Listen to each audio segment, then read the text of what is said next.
Jesus Christ, you people suck. Wow. Wolverine wanted to be just... Back in the days when we played video games, it was hardcore for the nerdy and lazy. Now things have changed and all our video games are also for the casual and lady. But that's okay, you know the score. We told you a million times before. Playing consoles, not just games, is in the past. And every week you listen to the best damn internet radio crew. It's the N4G podcast. It's the N4G podcast. Alright, it's time. Another week. N4G Radio. This is episode 722 for November 7th, 2022. A lot of twos up in this bitch. On the show this week, we got the Drew, I'm here. and we got the Wombat 2, Yep. and we got Turds. I'm here too. 2-2, motherfucker. Video games. It's the thick of it. Welcome to the show where we're going to entirely spoil the entire story of God of War Ragnarok. Are you ready? Hey, you can shut the fuck up. And he's out. Let me tell you about this part. A lot of motherfuckers got that game. I don't know if you saw. Well, no, you're not on Twitter, Ryan, but like, I'm not right now, at least. God bless it, it's a good It's thing. probably safe because it's especially because people don't care. Like a lot of people have. Like I said, I show like somebody on. I don't even know who that dude is on my friends list, but yeah, he totally is playing it. Yeah, it's crazy how many people like. Maybe they should just like release it, you know? Right. At this point, Just hit the button. the only people you're hurting are the people who don't want it spoiled. Like that's. Yeah, that's true. And I was shocked to like see reviewers just like, oh yeah, I did this, and like, oh this thing happened. I was like, dude, what the fuck is wrong Why are you with you? saying this? Like there are people out there that legitimately don't want to know anything, and you're just like, oh, check this out. That's not Yeah, cool. my favorite is the YouTube, the like little cards. I can't even think of what it's called now, but like the Thumbnails. logo things, whatever. Thumbnail. Thank you. Lord, I don't know why my mind was totally blank. But yeah, they totally just put the spoiler up in there, and it's like, what? You really? Like I don't know. People just don't care, and No. you know, I apologize for my part if I have put anything. Anyone, Ryan, I apologize to you. You might have saw it, but I'm sorry. You got nothing to apologize for. It's my weirdness about stuff. The way my brain works is, even if I don't want to know the answer, my brain goes, ooh, there's a trail of facts here. Let me just try to chase down what that could mean. Yeah, I get it. I do that too. You like puzzles? This is figure it out. Like, yep. I do the same thing. So, yeah. All right, but we're gonna talk about other video games. I'll touch a little bit on God of War, very spoiler free. Now that the review's live, but we'll kick it off with Drew. What you doing? I've got a lot of stuff. Oh, snap! Yeah. So, I guess the first thing I could talk about is the game I can't actually play. I'm playing a game called Counter-Strike. No, you're not. No, Counter-Attack. Excuse me. I was about to say, it's all Looks like y'all talk about me going back in time to play games. Right. Right. I was like, this Yeah. man on Counter-Strike and you didn't tell me? There's a game that came out in 2004 called Counter-Strike. No.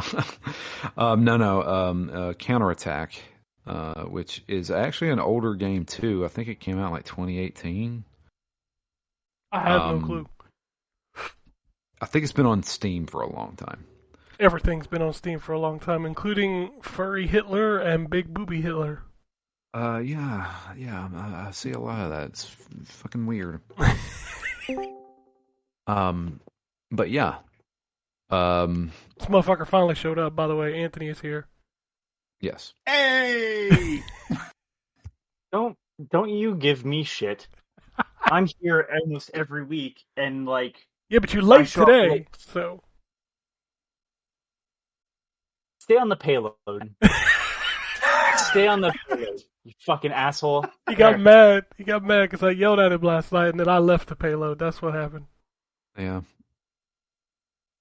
Okay, Drew, So, Counter-Strike. That's what we were talking about. No, counterattack. So shoot 'em up. Unfortunately, I can't play any more of that game because after I beat the first level, I'm at like a results screen, and it says play next level, and I can't select anything. No matter what button I press, I've hit every button on my controller. I moved both analog sticks to see if I could select something. Nothing moves. I'm stuck on that screen. I can't do anything. So I can't continue. That sounds awesome. Yeah. It was to a point, I've done this 4 times. I've beat the first level 4 times. It got to a point where I was like, okay, I'm doing something wrong. So I took a screenshot of it, sent it to Ken, and told Ken what's going on. He then told the PR guy, I guess. Yeah, it's assuming who it is. And the PR guy said, we can't replicate this. Try turning off your controller and turning it back on. No. The most tech support right there. So I have not tried that, but I will definitely try it. And I guarantee you it's not going to work. So I don't know how to review this game. If this doesn't work, he said he's going to look into it a little bit. But if this doesn't work, I'm just going to be like, look, dude, we can't. If my guy can't finish your game, we can't review your game. That's just like it is that time of year where, no offense, but your tiny indie shooter is not the most important game we're playing right now. I'm just gonna. Yeah, I mean, I would review it if this guy can't figure it out. I would review it as is, because someone might buy it and have the same fucking issue. That's true. That's So true. Yeah. but I've looked on Steam because it's been on Steam for a while, and I looked on Steam and I've seen tons of like bug reports and stuff like that. Nothing is mentioned about this. Maybe it is just me, but the 2 things I haven't tried is turning off my controller and turning it back on. I have no idea why it would do that, and I have not uninstalled and reinstalled the game. Those are the 2 things I have not done. But I have restarted this game multiple times. I mean, at least it's not a big game, so it won't take like a long time to re-download, I guess. Yeah, I will give both those a shot, and if they don't work, then I'm probably just gonna be like, look, dude, I'm sorry. Either I review the game and give it like a 1, or because I mean, it's a competent shoot 'em up. You know, it's a side-scrolling shoot 'em up. It's just like, you know, R-Type or anything like that. It's fine. There's some neat ideas in there as well, but I mean, I can't make it any farther than the first level, so I can literally make it about 5 minutes into the game. And like the map's kind of cool because there's like almost like a Star Fox map where you start at a node and you can go one route or another route kind of thing. So there's multiple routes that you can take. I can't do any of that because I can't go any farther than the first level. So I don't know. I'm going to try those 2 things, and if it doesn't work, then I'm probably just going to be like, look, I can't review this. Sorry, man. Like, you know. Yeah, whatever. This is your Metal Gear Solid 3. You couldn't review Metal Gear Solid 3? I couldn't play Metal Gear Solid 3 because every time I played it on multiple memory cards, multiple copies of the game, it corrupted my save file. So I'd get like 2 hours into it every time, and my save file would get corrupted. Do you have like a cursed copy of the game or something? I tried 2 different copies, so it had to be something to do with my PlayStation. But it's not like I was going to buy a new PlayStation just to play Metal Gear. So that was built in by Kojima. Yeah, that's right. It's really weird. Yep. One of the boss fights. That's right. So, playing that for review, or trying to at least. But the one game I am playing for review that I really want to talk about today is a game called The Chant. The Chant is a game I have never heard of. Nobody did. Like, this thing just came out of nowhere. This is legit. This is like one of those hidden gem kind of games that nobody's talking about. And I think everybody, if you enjoy a survival horror type game, you need to play this game. I mean, that's like Phobia that I played earlier this year. Yeah. Like, here's a really good independent horror game. No one's talking about it. Like, all right. Yeah, no, the chance legit. Like, there's and you can tell, like, this is a small studio that did this. There are some, you can tell that this is a $39.99 game. Oh, And that's absolutely. okay. Yeah. Yeah, but that's okay because they're doing something completely. I've never seen anything quite like this. It's like weird cosmic horror. So, Larry, how do I explain this? You play as this girl who has past trauma. Her sister passed away in what we believe is a drowning incident, and she's dealing with it. She has a friend who has recently moved up to this like commune on this island, and she's still in contact with him. She says, "Hey, why don't you come to the commune and maybe go through like a little, cleansing course that we do?" It's very hippie. Well, go ahead. It's very hippie. Very like, hippie, like very, barefoot, very hippie-like. like pounding on drums in circles kind of stuff. Everybody wears the same clothing. Yeah. That kind of thing. And she's like, maybe it'll help your mental state. So we play as this girl who's going to this commune to stay on this island for a few weeks to do like a retreat. What she doesn't realize is that they're actually doing some kind of weird ritual stuff where they end up summoning these cosmic demons. Dude, And they're all- can we talk about go that ahead. intro for a minute? Which intro you want to talk about? The very first intro where like the fucking bass heavy porn music is playing. So that takes place in 1974. I know, but still, like, man, that just so many flags of like this just it's something. Yeah. Nothing like it. Yeah, but obviously they do a ritual. It releases these like cosmic horror things, all based around plant life. Pretty much everything looks like a plant. It's so strange. Everything is so strange in this game.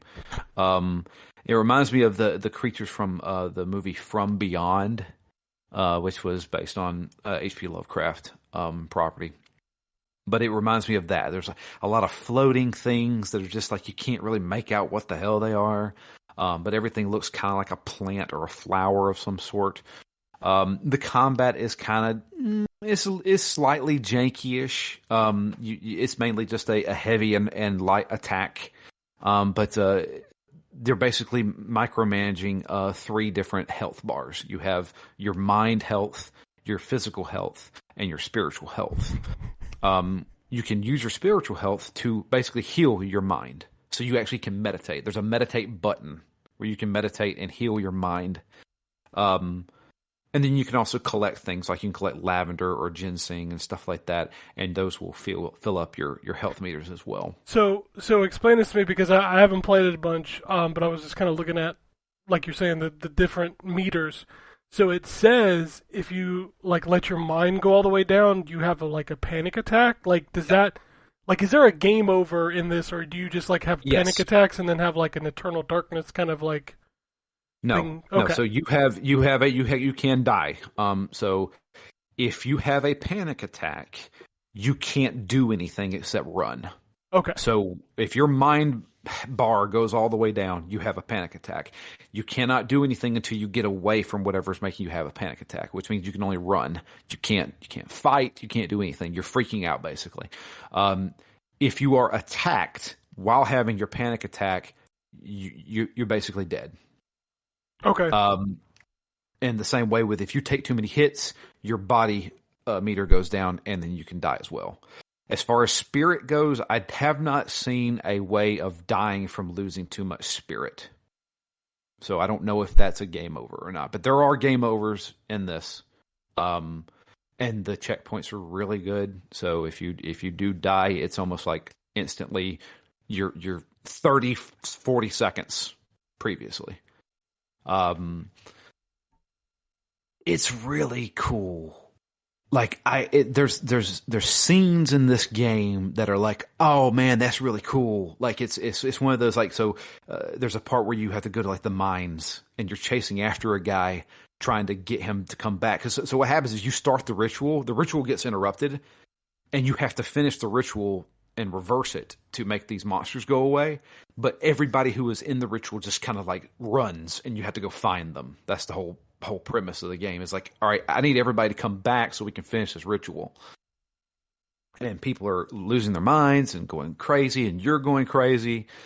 And you go to the mine area, and sure, there's a lot of tropes when it comes to the survival horror stuff, like finding certain things and combining them together to make a key, or finding fuses to put into a fuse box that lights up an area. Because when you're in darkness, you start to lose your mind. Your mind meter goes down.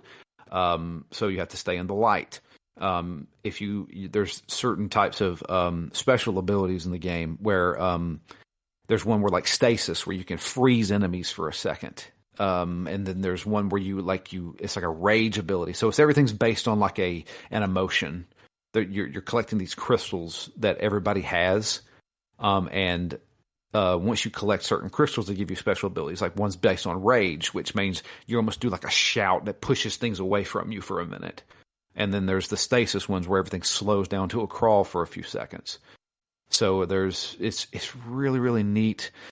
I get the feeling it's going to be a shorter game, which is fine by me. There is an achievement for beating the game in under 4 hours. Yeah, it looks like a standard playthrough is about 6 to 8 hours. I would assume probably 6 to 7 hours, which is fine by me. I mean, it's isn't that the size of like one of RE2's campaigns? Yeah, pretty much. Roughly, pretty much. Yeah. This is that studio's first game. They're from Vancouver, British Columbia. Yeah, I was looking up the pedigree. The CEO and creative director. He worked on Sleeping Dogs, Disney Infinity. He worked. He was the studio design director for Bully, Max Payne 3. So he senior came designer from on Hulk from Radical Entertainment. Jackie Chan Stuntmaster. Oh man, one of the best games ever. Yeah, and like just looking at some of the other people that worked on this, because they're all sort of BC. So a lot of Sleeping Dogs people, some Prince of Persia, a lot of Disney Infinity, which is weird because I didn't realize Avalanche was kind of based out of Vancouver. One of the guys here, the animation director, worked on SSX Tricky, SSX 3, Bully, Sleeping Dogs, Luigi Mansion 3, Mario Strikers Charge. So he's like, what is it? Level Up? Next level. So yeah, like the team has got a lot of experience. That was just 3 people I pulled out. But yeah, this is, I would call this the little horror engine that could. Yeah, it's really cool. Like I highly suggest this. 30 minutes I played of it, I was like, okay, I'm intrigued because, like you said, there's like really nothing like this as far as like the setting goes. Like it does a really good job of setting up what the game is. I need to see the mechanics in action, see if I get annoyed with it. But just thematically, it's really interesting.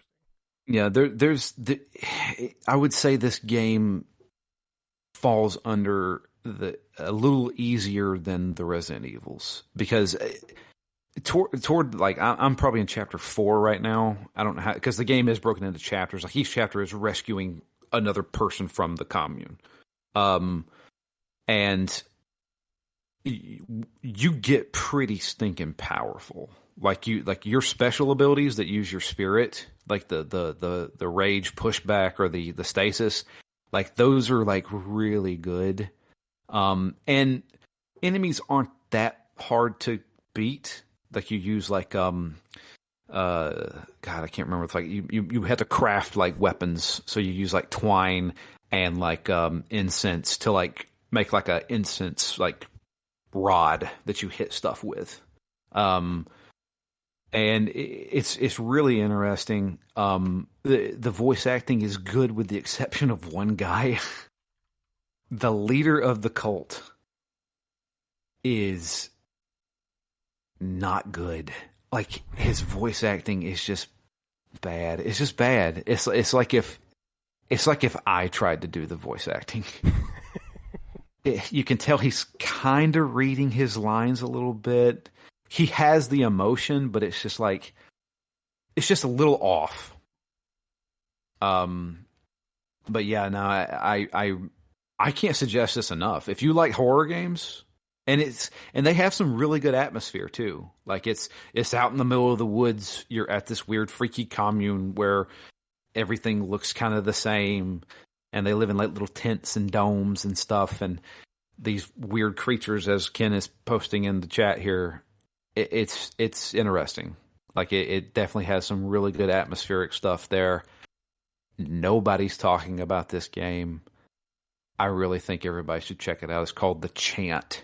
You know, when you said that getting like it's like staying in the dark too long will make you go crazy, and that making you go crazy will kill you, that already puts it above some of the other shit we've played. Yeah. It's because I mentioned it. I think I said it when I first started the game. I was like, this Chant game reminds me a little bit of like Call of Cthulhu, but that's never good. But in a good way. Yeah, the way Call of Cthulhu should have been. Yeah, I mean, as long as it's not, again, as long as meters do things and not everything is based on fucking dice rolls, we're already off to a way better start. No, there are no dice rolls. This is Thank definitely God. a skill based game. So you know when you got hit, you know when you hit somebody. The combat's relatively simple. There is a dodge button that if you double click the dodge, you automatically you instantly dodge whatever's attacking you. So it's actually really good. I can't suggest that enough. I'm going to be trying to finish that up and write my review of that, but that's something that I think everybody should pick up. It's $39.99. They do have a physical release of it as well. You can get it on Amazon. So, is this the one that's on Game Pass? Is the Chant on Game Pass? No, it's not on Game Pass. Oh, okay. That must have been some other survival horror. Okay. This looks good though. It sounds interesting too. No, it's if there's one takeaway from the Chant, it is one of the most interesting games I've played this year. Nice. Okay. I'm gonna play some more then, because I know I still need to go back to Phobia. I never finished that. That was good. I really want to play that too. That game is good. Phobia. The only thing I have to say is that there's very little enemy variation. The whole thing comes from like being ill-equipped at times. Oh, and knowing the level, like the thing that I liked about Phobia that's very different from what I'm hearing about this is that Phobia is basing itself off of I guess more of the level design of like Resident Evil, where you start to know the environment. So that's kind of where your skill comes in. Is like, oh, I remember how to get through this building constantly. But that's the enemies in the are like, as well. Oh, is it? Okay. Yeah, you start to memorize and you unlock like shortcuts throughout this commune. Okay, so yeah, that's kind of where that game, I think, succeeded for me. Was like, okay, so it's only like two types of enemies in this game, but like they can get you if you're bad enough, and there's some great psychological moments. So yeah, this definitely does have it as well. And so one of the cool things about this game, it gave me flashbacks of Lords of Shadow. There's a bestiary. You will find like pictures and notes and stuff like that of like this is one of the cosmic monsters, and I highly suggest you use this and this against it. So you can reference it back and say, oh, I'm running into one of these guys. How do I beat it? Kind of thing. Cool. It's legit. Like the Chant is legit cool. is this an Xbox like Series exclusive, or is it on like Xbox One? Ooh, that's a good question. I don't know. It is All right, optimized for Series X and S. I know that for Yeah, certain. it's only PlayStation 5, Xbox Series X and S, and then Windows. Oh, so it's not last gen. This is only next gen. Interesting. There you go. It doesn't seem to feel like it needs next gen, but I guess maybe it does. I don't know. Not particularly. The characters come off ever so slightly cartoony in some instances. Yeah, like the facial stuff is a little bit, but I think they use that because you start running into you start seeing things like with even with some of the survivors, and you're like, oh, okay, that's kind of creepy. Like their emotions start to come out and it starts manifesting.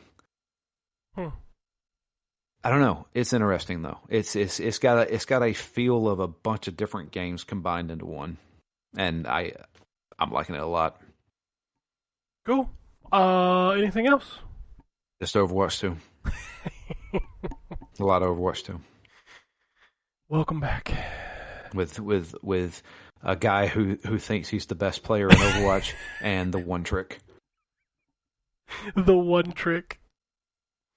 I'd like to note that Drew's referring to the fact that he was like, oh, you only like playing Pharah, you've turned into a one trick.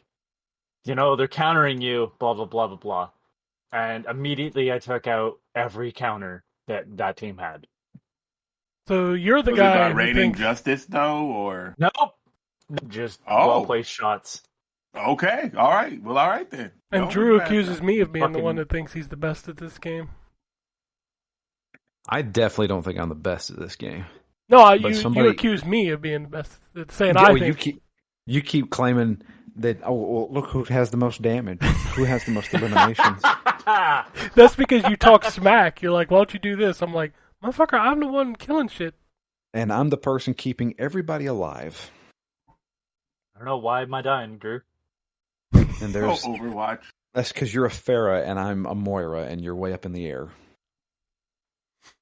Oh. Yeah, I was The, trying to destroyer of see- friendships like Monopoly. See how he's trying to blame everybody else? That's because he truly deep down believes he's the best player in Overwatch. Well, there's a reason why the challenge, the weekly challenge is called The Real Heroes, and it's healing so much. The real It's because heroes they- are literally the... they're just trying to get people to play Yeah, fucking healers. that- Why are we doing this? Why are we doing this to people? Why are we doing this to listeners? Come on. Get the fuck off of Overwatch. Okay, that's it for me, though. All right. Well, I'll move on to Anthony since he showed up I late. got nothing. Okay. I mean, I did more of Nick Kart racing. It's a great game. It's weird to see the levels, courses from the previous game. Oh, I guess I didn't even notice. We're 3 deep, and not all of them, but like, there's one where you go through like a, I don't want to say a haunted house, or maybe a castle's the best way to describe it, but I'm like, this is from the last game. They've made minor changes, but like for the most part, it's the exact same. And it's like, okay, there's new levels, there's new courses, and there's new playable characters.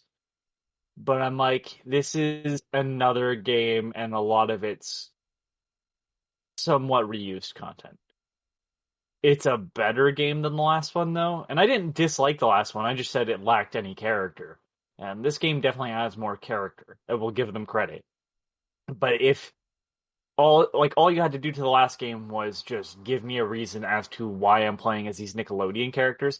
But I do think they've made better choices by like, yeah, your Rugrats character is going to be Reptar, not Tommy Pickles. You know, Reptar, I think, is a little bit more interesting of a character design to have. Garfield in the Nickelodeon games is weird to me. I don't know if they bought that character. It's just weird that he's like the first race that you can, or the first cup that you can do. And I mean, this is a criticism of other kart racers. Every kart racer should have a mission mode. I don't know why there's only one Mario Kart game that had that, but that was one of my favorite modes in all the Mario Kart games, which Mario Kart DS, the missions, where you would even do boss fights from the kart. Like, those are awesome. Do that. And they haven't since. So, not even on the 3DS one, Mario Kart 7. So, yeah, it's neat. I'm enjoying it a lot. It's, again, weird to see courses. We're 3 deep in a series, and they're already going back to the well. I don't know what that means if we get a 4th one. It's just all old content.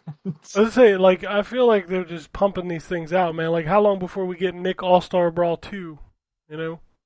Yeah, give me a second. Now that you say that, They're still when doing did characters Kart for that. Racers 2 come out?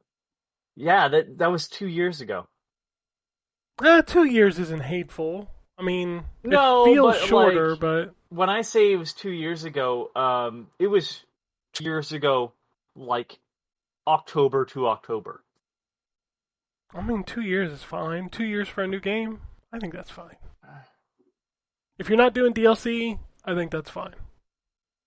And I think I think they did well with the characters they chose. I think the audio clips, and I'm not gonna call them out because I still think it's better than nothing, and I think I suggested that for the last game. I think a lot of the audio clips are just archived audio. Like, they didn't have the voice actors come in, record new lines. I know that they got, I think, Patrick, Sandy, and Squidward from SpongeBob, the actors that do those characters, to come and record new lines for the game, for the tutorial, and that's it. Because everything else sounds like it's taken from the show. But it's a good game. I would have had more to say about Ace Angler Fishing Spirits, but my Switch decided not to download it because it didn't have enough space. Ah, yes. And it's like, please update the console. Like, you could have just done that without me. Nah. You need to be there for that. Yeah. That's it. All right, well, I'll switch over to Terrence then. Okay, so let's see. I've played Blade and Fairy 7, or wait, is it Blade Sword and and Fairy? Fairy. Sword and Fairy 7. You get mixed up with Mountain Blade. Too many reviews. I was, which I also am playing. But it's a very pretty game. I find that I really am enjoying the games that are coming from these Chinese developers and teams, because they showcase a lot of the like Chinese mythology and stuff, and a lot of it is super interesting. And it's always like super pretty. I mean, visually, lots of particle effects and stuff like that, with the different sword fights and stuff. It's not gameplay wise, it's not great. Kind of plays like the last couple of Chinese games that I played. It works. Combat. It just, I don't know. It feels kind of clunky. Like, I wish it was a little more fluid than what it is, but I'm still early. I just unlocked a little girl that like throws these magic cards and stuff, which is kind of cool, but I'm still early, so we'll see if it develops more. But it actually got me thinking, why is it that like everybody has cool mythology, but like America? Like, if we had mythology, like, what the fuck? It's gonna be John Henry and trickle down economics. Let's be fair. America has cool mythology, but we chose to suppress it. When we. That is true. Yeah, we wiped out most of the cool mythology. Yeah. Oh, you know what? Okay. If you want an interesting take on that, Neil Gaiman's American Gods. Yes. Oh, yes. I love that. Yeah. I love American Gods. I watched the show. No, I haven't read because I know it's a book too. I haven't read the book. Stupid. Yeah, American Gods is really good, but that's a good question. What kind of mythology do we have besides, you're right, like Daniel Boone or Davy Crockett. I mean, But to Ken's point, Native American mythology is very interesting, but we wiped all that out. Yeah, that was America's mythology, if you want to count it as America. Yeah, I'm using finger quotes, Right. Like Columbus with all those people. Strictly from a location standpoint. Exactly. Yeah. Like, the Native American mythology is super interesting if you dig into it, but people don't like to talk about it because they're like, this is our country. Like, no. You remember the movie Tall Tale? No, this sounds like it has one of those like dudes from the 80s that thought he was an action hero, but isn't really an action hero. No, it was like I think it was wasn't a collection of. Tall Tale was like where they brought like a bunch of like American folklore people, like Paul Bunyan and what was his name? John Henry. John Henry is one of them. Yeah. You ever notice that all American mythology is just some giant white dude? Yeah, John Henry. John Henry. Yeah, John Henry. Well, John Henry, no, but like Paul Bunyan, this big giant white dude. He was a giant black dude. So, I mean, it's... Yeah. But no, I was playing that, and I was like, dang, that is so... I mean, but yeah. That, It's- or, yeah. like, if you want American mythology, really, like, if you want American, like, modern American mythology, I think the closest you get is in the Wild West. Well, yeah. So I mean, you could make the argument that Doc Holliday. like comic books are in large part That was American that was what I mythology, was thinking. I think that is probably our American mythology is the comic book characters, Batman and Superman and the X-Men and all that stuff, because we got rid of the Native American stuff, unfortunately. But the stuff that you do see about that is cool. Go ahead. That was one of the things that I thought, like, so I'm not the biggest fan of the movie. I thought it was okay. The movie Hancock, how they handled that was very interesting. Yes. Because he said, "What are we?" Because he couldn't remember, and she said, "They used to call us guys, now they call us superheroes." Yep. Yeah. I did. Yeah, that movie was just okay. You're right, but the premise and the way it was handled was more interesting, I think, than anything. Yeah. So played some of that. Played Mountain Blade, Bannerlord 2. My initial impressions of that were super positive. Like, that game is good until you like really start to play it. Then it has a lot of issues. But I mean, if you can look past like the combat is a little overly clunky, and you can tell this came from PC, and they kind of ported it over to console, but based on how it controls. But if you can get past some of that, like the strategy stuff and kind of the RPG elements are super deep in this game. So I have to dig in some more to really get the review, but just the combat portions make it a bit of a chore. But I tell you what's not a chore, and this is one that I have supposed to be playing the stuff to review, but I've been playing so much Death Stranding.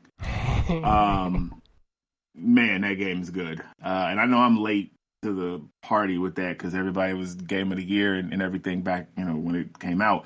I was, one of the ones that was dogging it, man. I was like, that's a walking simulator. Fuck Kojima. I ain't playing that game. He crazy. Man, let me tell you something. I done delivered so many packages that I didn't have to deliver.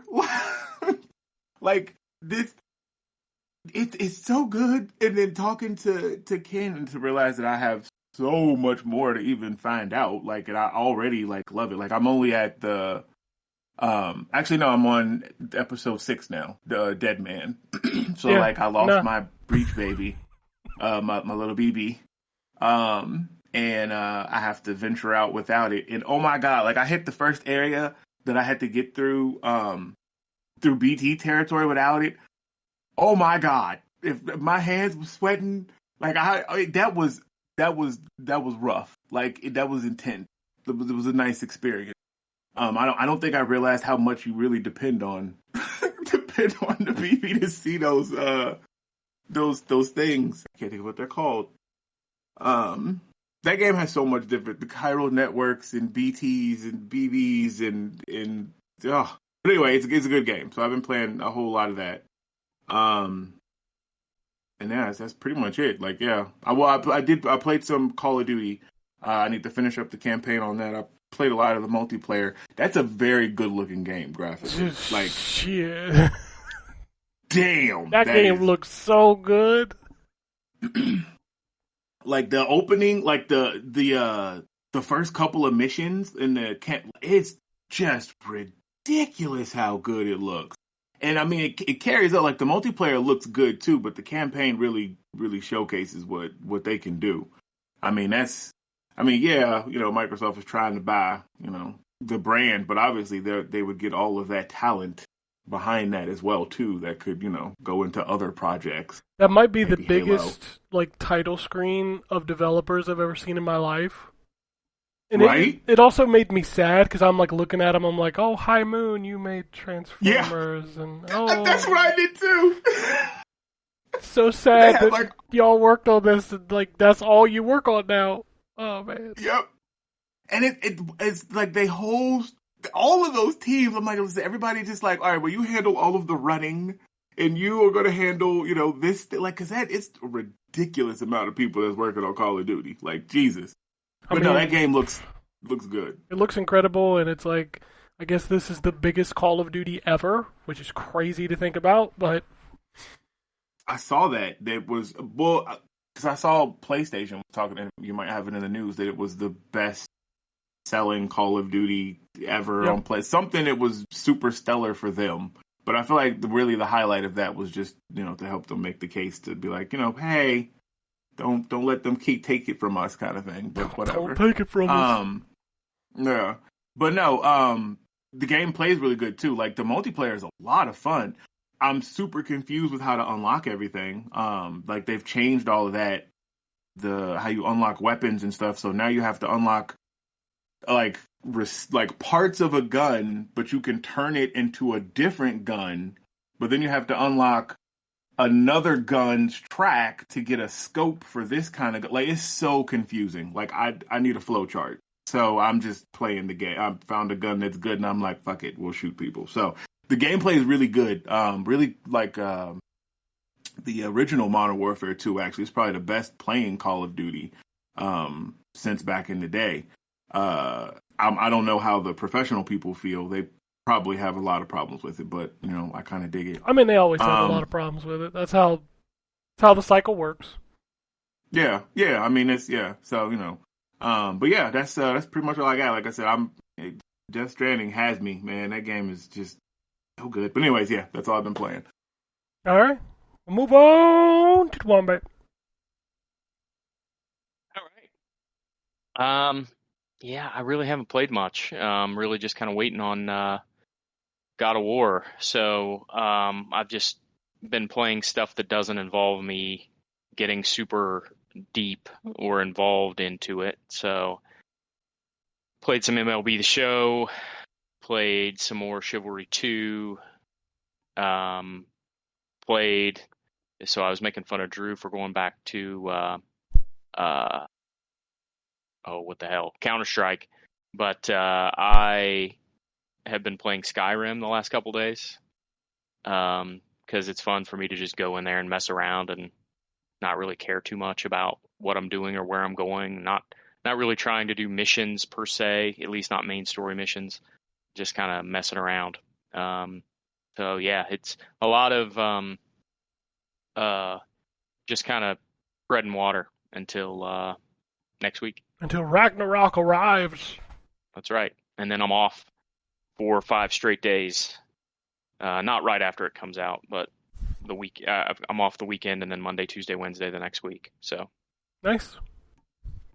Well, I'm sure you will absolutely enjoy God of War Ragnarok. I'm looking forward to it.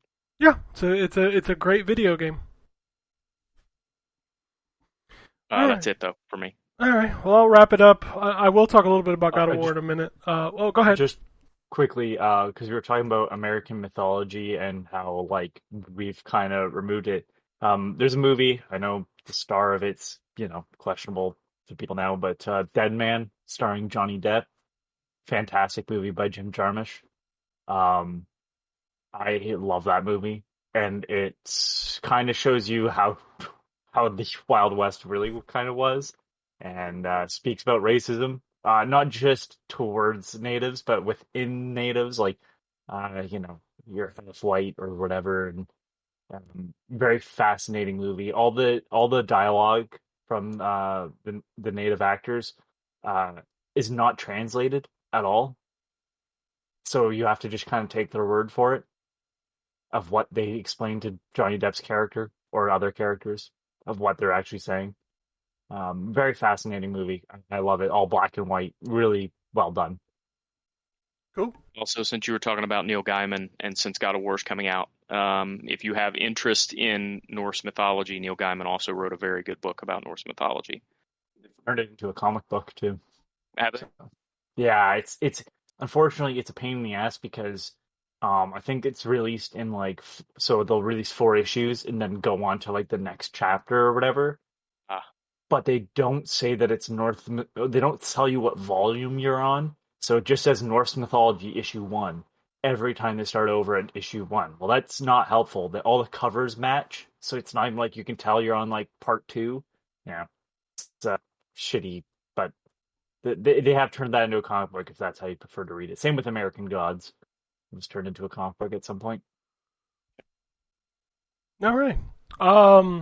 Unfortunately, I finished God of War. I'll talk about that at the end in case Wombat wants to mute. I'm not spoiling anything, but just, so I moved on to my next big review, which unfortunately I can't talk about till next week, which is the Atari 50th anniversary celebration, and I will tell you I've seen everything that is in that thing, and I can't wait to tell you about it. Play it so bad. What's that? I want to play that game. I want that. I don't usually I had less care for the Teenage Mutant Ninja Turtles collection than I do the Atari, and don't ask me why. It doesn't make any fucking sense. Dude, there's something about this thing. I can't wait to talk about it. But just know that the first time I went through it, because we all know that it's kind of like a documentary style, the way you go through the timeline. I played no games until I went through it once. That's how engaging it was. So, I also just love the fact that this is not I've not played this game, so anybody that hears this doesn't have to question. That they finished the Sword Quest games. Yes, the final game. Yeah, that's kind of awesome. This whole thing is just this big passion project for the team. They did the same with the Teenage Mutant Ninja Turtles for sure. But I was listening to an interview, and one of the guys just said, "I wonder if I can make an Atari Jaguar emulator. I'm just gonna go do that." Yeah, and they did. And then he did. There's a Jaguar emulator. There's a Lynx emulator. It's something. And his man. whole thing is, from the interview I was watching, the whole thing was it wasn't a question of getting it to work. It's I can make a Atari Jaguar emulator. There's one that exists. Can I make one that is super accurate to how the Jaguar actually runs, though? And that's what the guy prided himself on. Yeah, it's like a one-man team on that. By the way, I don't think it's a spoiler. I think they've talked about this, but within that section, all of the overlays are in there in high quality for the controller. They may have talked about that. That was not the big thing that just stole my attention. It was that the emulator was made by one guy. Yeah, no. The emulator that you run in RetroArch or anything else is terrible. Many games are broken. This one is not. So. Alright. Blast through the indie games real quick. Some highlights. The Legend of Tian Ding, which is on Game Pass. I recommend checking that out. It's a very very colorful and well-playing, side-scrolling action game with some, really interesting story beats. But no, that game is really fun. It's on Game Pass. Check it out. The Entropy Center. So I popped this in the Discord this week.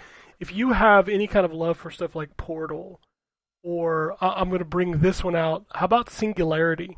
You remember the kind of hook of Singularity where you had this gun? Time travel? What's that? You're talking the time travel one? Yes.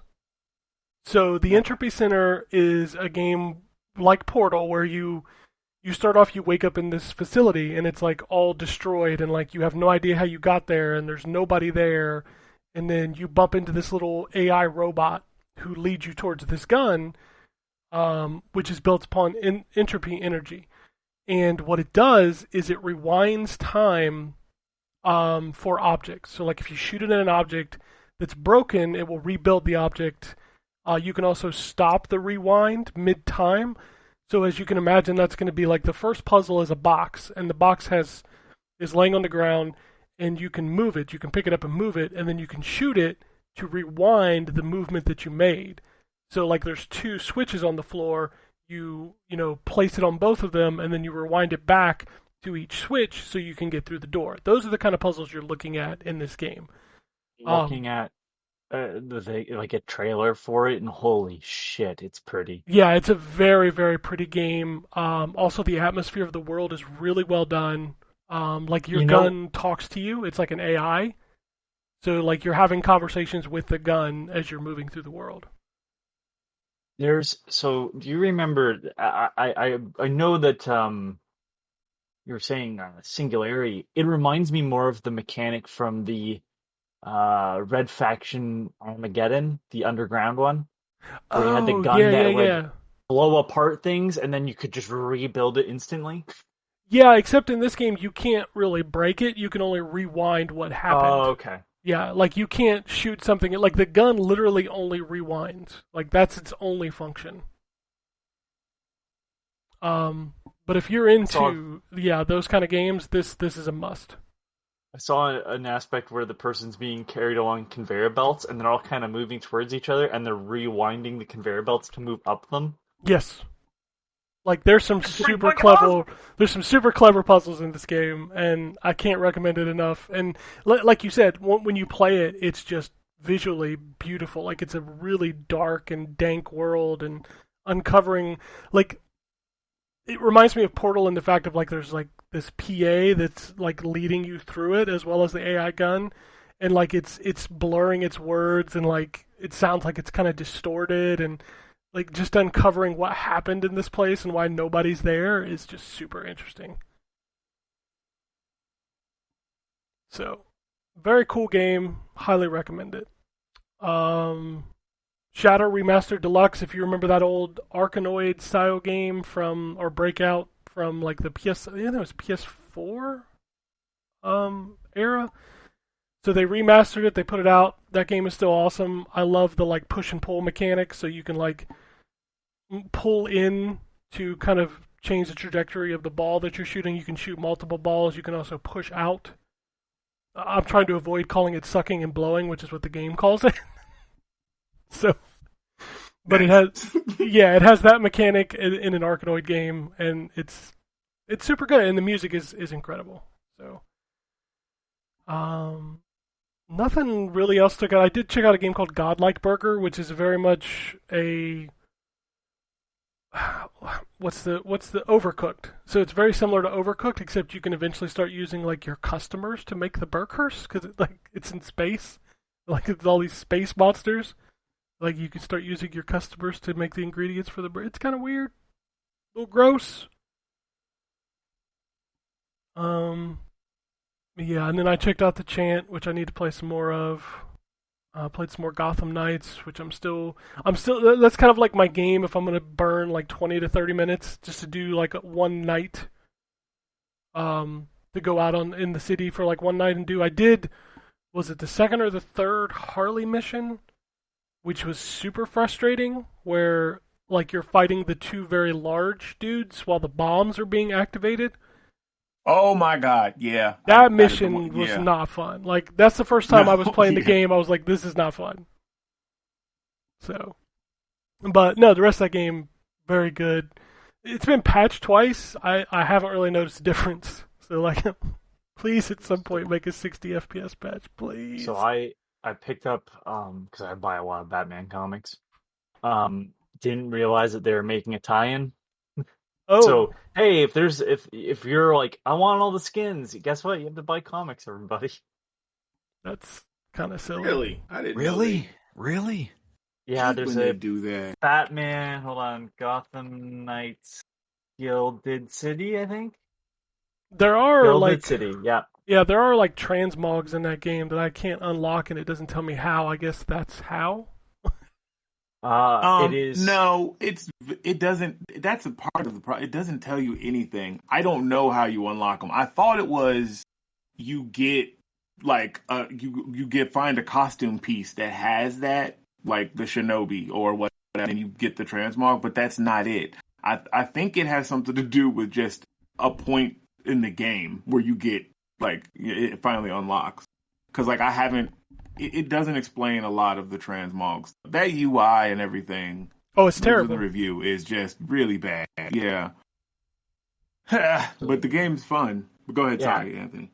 No. So here I'm reading. I'm just kind of brought it up because I wanted to make sure. Yeah. So Batman Gotham Knights Gilded City, 6 issues. It's a tie-in prequel to the video game, revolving around Batman's final case before his death. apparently it gives you an in-game item with every issue because they're all polybagged, and then a 7th item is given to those who purchase all 6 issues of the comic book. Huh. That's what they did with Fortnite. Yeah, And I did that to get those I have the all Batman those. skins. That's yeah. why they did it, because you all motherfuckers just buy it. I know, And they but I'm did not that going with to Marvel do that for too. I didn't just buy had a those. Fortnite. I missed the Marvel one because I've stopped playing Fortnite for real. I haven't played it in a while, but yeah, I didn't read the Marvel comics at all. I missed all those. That's not the I grossest thing I've ever seen. The grossest thing I ever saw, and I did it, because of course I did, was... Watch Twitch for 6 hours. No, Mortal Kombat 9. So when that game came out, they had system exclusive skins for Oh, classic yeah. ninjas. Yeah, I bought all of them. It was not the pre-order at every location thing. Yeah, I bought all of them. Yeah. I'm just telling you, Oh, I bought them all. Yeah. hey, if you're a Fucking fan, horse that's shit. what we. Well, see, and that, you know what? The reason I didn't, and then I'll let you go. I'm sorry. The reason I didn't do the the Marvel comics for Fortnite is because I didn't care about the skins. Because I think it was like Wolverine or something like that. If it was Magneto, oh brother, I'd have spent all the money to buy all of that. Like yeah. So I mean, if you're a fan, that's just If you're a fan, they're like, give me your money. Yep. I hate these motherfuckers. All right.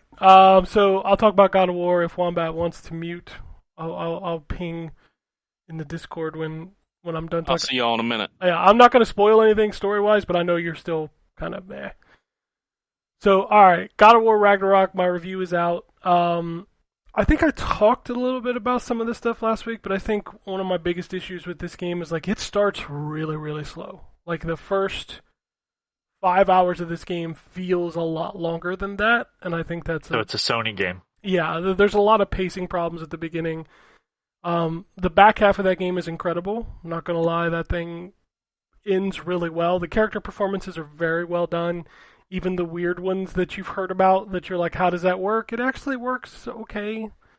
Like, the actors do a really good job. I think a lot of my problems in this game come from, yes, it is a PS4 game. Yes, it is reusing a lot of assets. It's also reusing a lot of combat mechanics. So, like, I don't know how interested you were in the stuff in the first game between, like, the armor and, like, the runes and the skill tree, but I feel like a lot of this game is kind of doubling down on that, and that's not, like, what I enjoy about God of War. Like, I just kind of enjoy the visceral combat, so a lot of that stuff just felt arbitrary to me. And also, it gets way super complicated. So you have your normal attacks, you have your different weapons. I'm not going to talk about any new weapons or abilities. But if you played the last game, the weapons and stuff you start with. So you have that stuff. And then on top of that, you have a passive ability now that you can get with these runes that you equip. So, and you can change that. And also your Spartan Rage can now change as well. So it has like 3 different modes to use. There's also a modifier button. So like you can hold down the L1 button and press one of 3 other buttons to do another move. So it's just like piling systems on top of systems on top of systems, and it's like Doom Eternal. Dude, yeah, my eyes crossed while you were talking about it. I was like, oh my god. There's so much, and it's like, as I'm playing the game, and I'm sitting there, I'm thinking to myself, I'm like, I have like 40 other moves in my repertoire, and I don't feel like I need to use them, and I don't feel like I want to use them, and that's where I'm kind of like, well, I don't really care about this skill tree. By the end of the game, I was just filling out the skill tree. Like, I wasn't reading what it would give me, I was just upgrading it because I had the XP for it. Yeah. That's kind of how I was even in Gotham Knights by the end, honestly. Some of the stuff towards the end actually helps fill out the characters, but I got you. That sucks in a God of War, though. It's just weird. It feels weird because I'm like, I don't need this. I need to rip this werewolf or whatever the fuck I'm fighting's head off. Like, that's what I want to do. So that part is weird. Also, the progression is really weird of like going through a level. So like when you first come to a level and you're playing it, it kind of funnels you down one path. And as you're going down the path, you'll see the chests off to the side. You'll come to a point where, the characters are like, oh, we can't get past this point. And it's like, oh, let me walk around this corner for 2 seconds and now I can walk past this point. It's like, why even put the obstacle there if it's not really a challenge? It's more of like a deterrent. And it's like, the story is so good. The characters are so interesting. I want to see where this is going. Why are you slowing me down? Like, why are you making this feel longer? And it's not like the game needed padding. It took me 30 hours to go through the story, skipping a ton of the side quests, and you can easily double that with the side quests. So you're looking at a completionist 60 to 70 hours in this game. Like, it didn't need more padding. A good God of War game could be 15 to 20 hours total and be perfectly fine. So, I don't know, that just felt weird. Goddamn, when the game hits, it hits hard.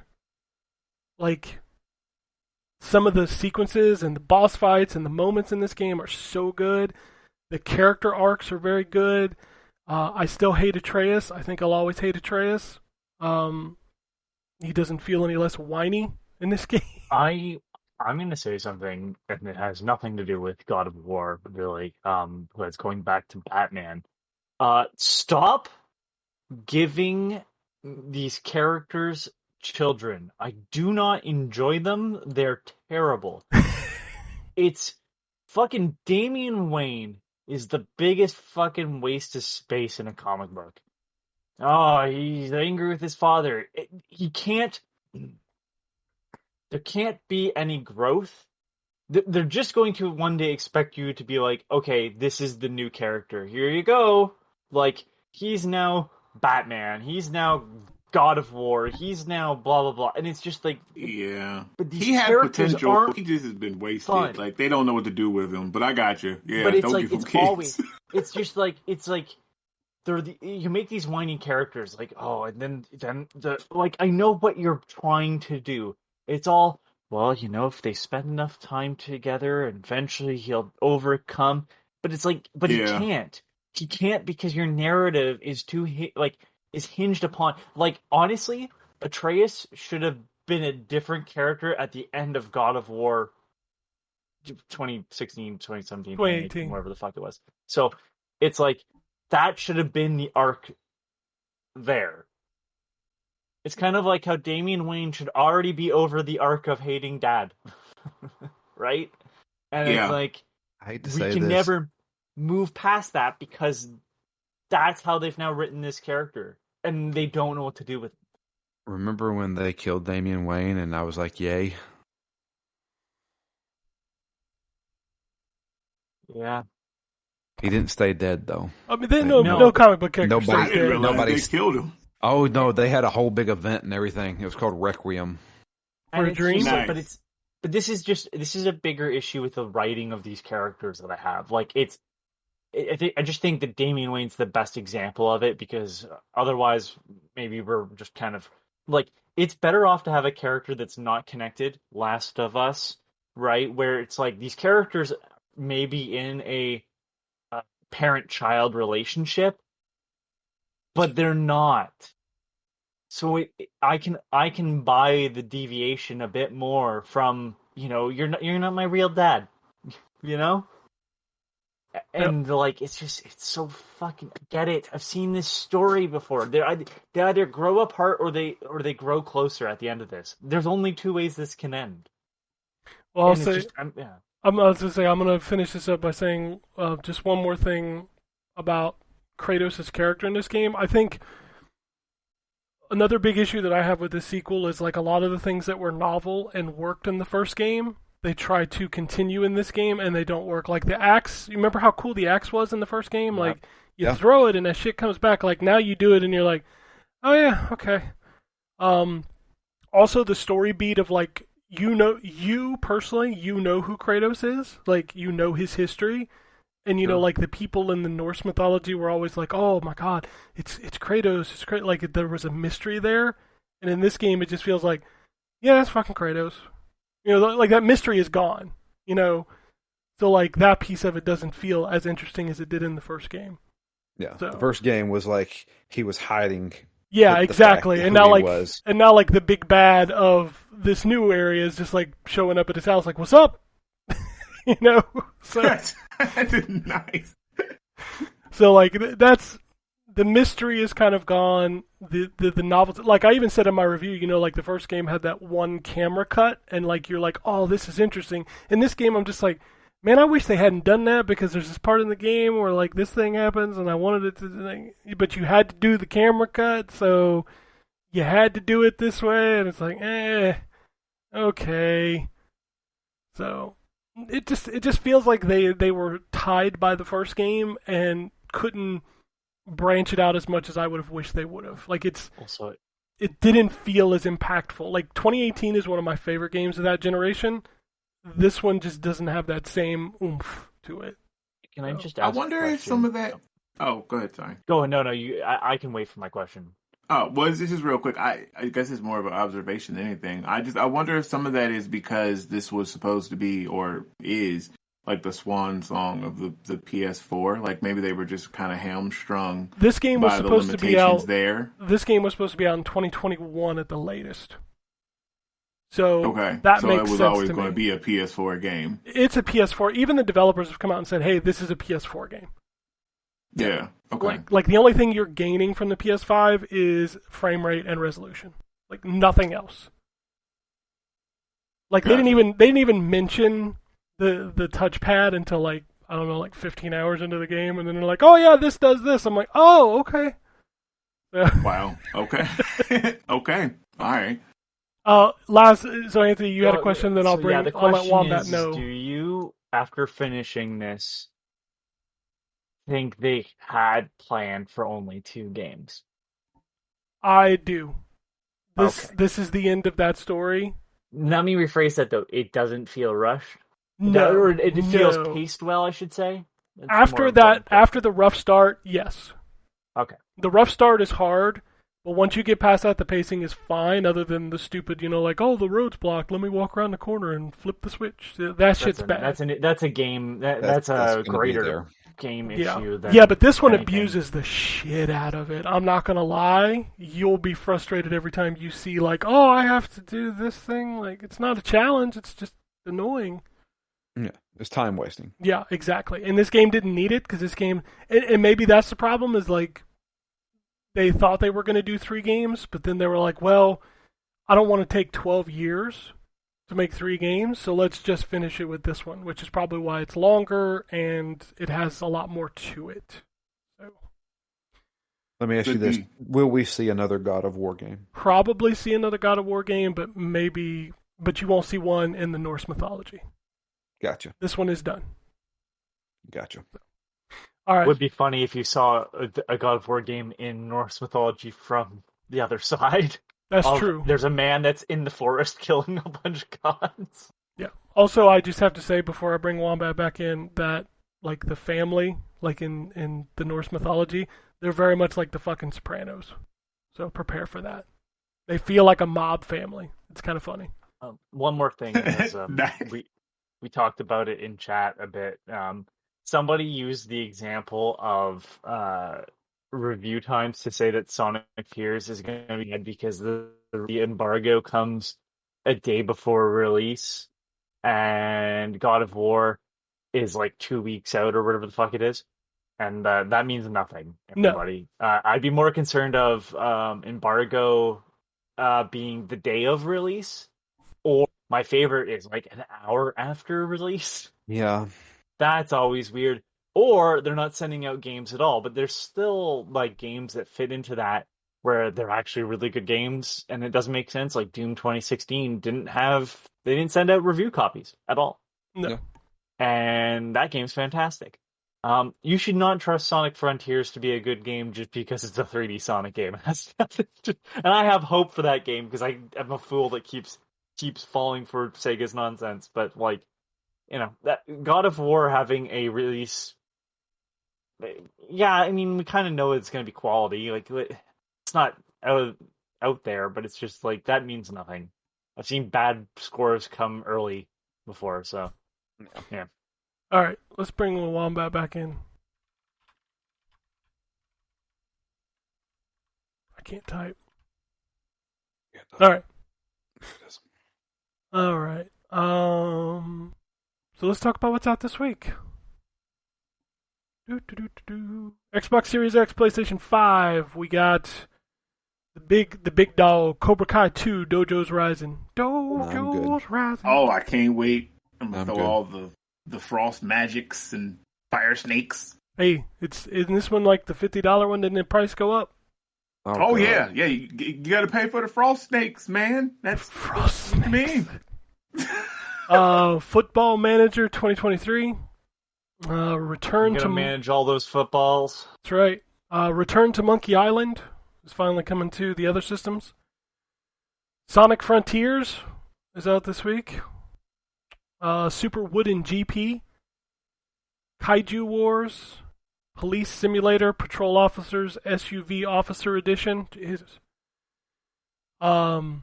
Big game coming to Xbox Series X this weekend. Vampire Survivors. I know a lot of people love that game that's coming to console now. Ho, ho, ho. Excited to try it. Yeah. You should play it. Yeah, it's fun. Yep. Yeah. I'm It's also pretty going to be hyped. on Game Pass, and isn't it only like $3 even if it's not on Game Pass or something stupid? No, I think it's more now. It's like original price before they added like story and shit to it. Ah, gotcha. The big release for me this week, Atari 50, the anniversary celebration that's out on Friday, as well as Saint Kotar.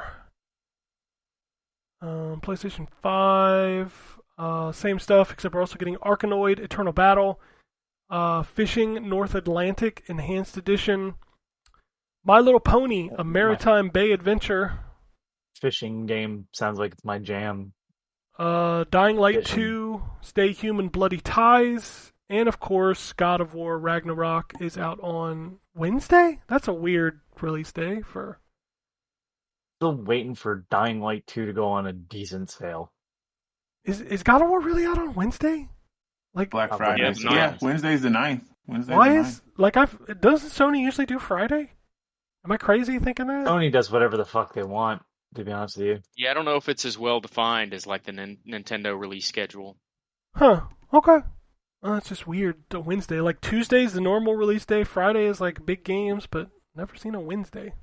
Weird. PlayStation 4, Xbox One, pretty much the same stuff. Autonauts, Tactics Ogre Reborn is out on PlayStation. Obviously, God of War is out on PlayStation 4 as well. Xbox One, we've got Lord of the Click 3, Legend of Keepers, Career of a Dungeon Manager, and Yum Yum Cookstar. That's important. The Nintendo Switch. Let's see what's on the Nintendo Switch. God, whoa. I read that wrong. It says Oh, okay. E.T.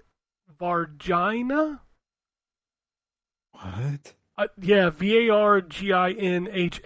E.T. Vargina. That's the name of the game. Yeah. What the hell? Grand Hike. A lot of the same stuff we already talked about. Hidden Objects Collection Volume 4. Okay, so that's a place. Yes. So that's why it's called that. Okay. I'm It's probably a UFO pronouncing It's it a place wrong. that had it's a UFO side. place in Brazil, and yeah, it's a UFO sighting. Gotcha. Oddworld Soulstorm Automized Edition. That's hard to say, so that's not clever. Automized. Traumatized. No, it's just Traumatized? oddtomized. Like Oh, like optimized. odd? Oh, okay. Which is funny because it's coming out on Switch, so it's clearly not optimized. Orkin Axe, Sifu making its way over to the Switch. Ark Dinosaur Discovery. Neo Geo Pocket Color Selection Volume 2. Advent Calendar again. I don't know why it's out again. Wait. Roll back. What? Ark Yeah, Ark as in Vin Diesel, Ark. on Switch? Well, it's called Ark Dinosaur Discovery. Is this the re-optimized port, or is this something else? That sounds like a spinoff. Yeah, it sounds like a spinoff to I'm me. looking. Well, they made a Minecraft like kitty spin-off of it a while back, but that that was PixArk or something like that. But Yeah. there's no way Switch could handle the regular family-friendly educational experience that invites players to learn about the fascinating prehistoric creatures which inspired Ark Survival Involved. I don't Explore the care. island across land, sea, and air, where you can discover 64 dinosaurs, all based on their real-life previous counterparts. Ride a huge Tyrannosaurus across the beautiful so it's landscapes. like a edutainment thing. Yeah, It's about kind of- family. it's kind of a neat spin on things, I suppose. Okay. Sure. Ark is so. Okay, and then they have a pirate game that I guess they don't even care about Atlas. anymore. Yeah. Yeah, That was just hasn't literally even gotten Ark. even. Yeah, like I don't understand how whatever, man. But okay, now we got Ark 2 coming next year with Vin Diesel, and that's Family. whatever. All right, go ahead. That's just gonna be My his kid and his tombstone. friends love Ark. I mean, kids They like love it. dinosaurs and Yeah, my kids do too. I guess maybe that's what it is. That's what's keeping it up. Is the I don't know. It Anyway, Origami 2 coming to Switch, Cyber Velocity Run, Geometric Feel the Beats, and Geometric Sniper, Jurassic World Aftermath Collection, Lost Chico, Machinika Museum, Multiverse Pool, Orbital Bullet. Ooh, I'm gonna butcher this one. Orega Watashi ni Naru made become a she. Nothing Nailed in it. that makes me comfortable. I'm gonna put it in the chat. That's the title. I tried to do it as best I could. that was it, man. Nailed it. It was great. Pixel Game Maker Series Angel's Blood, Space Ducks The Great Escape, Arcade Machine Gopher's Revenge, Brain Memory, Kamikaze Veggies. Holy shit, this next title. Milk inside a bag of milk inside a bag of milk and milk outside a bag of milk outside a bag of milk. Somebody look that up right now. Okay, See? on Steam. A short story about what Switch sort of just- challenges everyday little things can be. Help the girl buy milk. Be the first not to disappoint her. That's I'm good. It's What? short story. Yeah. The game is a small visual novel showing either funny abstraction and wordplay or painful psychological episodes. They claim that history is based on real events will be too specific, so it is easier to pretend that it's just a set of abstractions and wordplay. First of all, this is an artistic manipulation with word and form, and word and form. Only then a game. Short duration, 10 to 15 minutes. Unique graphic style. Authentic audio solutions. What the fuck did I just read? Dude, I just read the title and I was confused. Also, I had to look up that weird becoming a she thing because I'm like, what fucking nightmare shit is this? Apparently, it's based off of a manga. Sure, of course That's what it is. Got off of. I'm not repeating all that. Or Watashi ni Naru made. Sure. But yeah, that's literally the synopsis of like boy bullies girls, then wakes up as a girl one day. Oh, okay. So- I don't know. Gotcha. Moving on. Ooblets coming to Switch. Pocket Mini Golf 2. Resident Evil 2 Cloud version. Run Sausage Run. As well as the Sausage Wars. God. A lot Hang of on sausage second. out there right now. The milk bag thing. I'm looking at some of the reviews. One of them is recommended 2.4 hours on record. Product received for free. The review: I love autism. Whoa. Okay. Wow. Okay. Okay. What? That's the whole review. All right then. Okay. Whatever you gotta do yeah, for but a it's- free product, I Getting guess. better. Yeah, I was about to say the 0.3 same hours thing. on record. I don't think this is about buying a bag of milk anymore. Oh Um, man. So, listeners, if any of you play Milk Inside a Bag of Milk, Inside a Bag of Milk, and Milk Outside a Bag of Milk, Outside a Bag of Milk, and you've got a review for it, let us know. I feel like We're in a recurring segment. I think I just had a panic attack. Anxiety Game looks simulator. like a panic attack. Yeah. All right. That's your Okay, releases here's a for the real week. one, I suppose, to read. Super short game, but wow. First game to give me a gut-wrenching feeling from beginning to end. It's sad, creepy, and the soundtrack is overwhelmingly perfect for this game. The music just added a dreadfulness to it. The art Great. is interesting, too, and plays a cool part in some of the scenes. I don't think this game is something that everyone will understand. It takes someone who knows how hard mental health can be. Nonetheless, it's incredible. Listen, I had trouble understanding the title, so I guarantee I won't understand the game. True. Yep. There you go. All right, guys. I'll take the shot here and just buy it for $1.29. Oh, you're gonna play this game? Okay. Well, God, I Bro, won't- I'll have a Godspeed, review sir. fucking in 15 minutes from the sounds of it. Okay. He's Canadian, so he kind of has to buy the game about a bag of milk. Big of Bag of milk, milk. yeah. That's true. That's fair. All right, let's do the news. Lionsgate wants a AAA John Wick video game. Okay.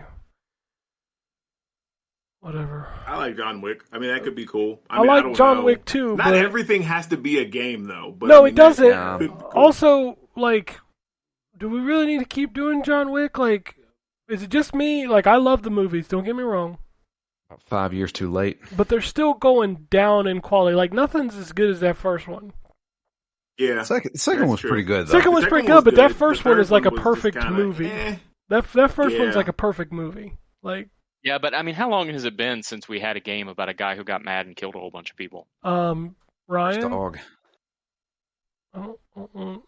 Never mind. No spoilers. People kill a lot of people in video games. Yeah. Yeah. Have we forgot about the Chronicles of the Angry Man? Yeah. I guess how would you? Because there is a John Wick game already. That John Wick There's Hex, a- which is on There's PlayStation like a Hex TV, game, you know. Yeah. and it's not bad. I don't know how you would really like. How would it be more unique from like a Max Payne or something like that? Because he's an assassin. Yeah, he does some cool stuff, but I mean, like, I don't Dude. know how you would. What if we just made It's gonna be Stranglehold 2? generic first-person shooter. We've Well, never my had thing- a game Oh, about an yeah. assassin, so That's true. That's never That's happened. true. You're absolutely right. Actually, that would be a first. God damn it. Has anybody made the joke of Assassin's Creed but with Scott Stapp? What would be the No. joke? no, but you have. Yeah. Yeah. I think it needs to happen. That's how he All jumps right. off the top. Wait, With I was arms trying wide to open. pull a with arteries Adapter, it wide takes him open. higher. I mean, my thing with the John Wick is like, anything you're gonna do with that character is going to have been done before. Yeah. Like, Yeah. okay, so the solution that what's his name there?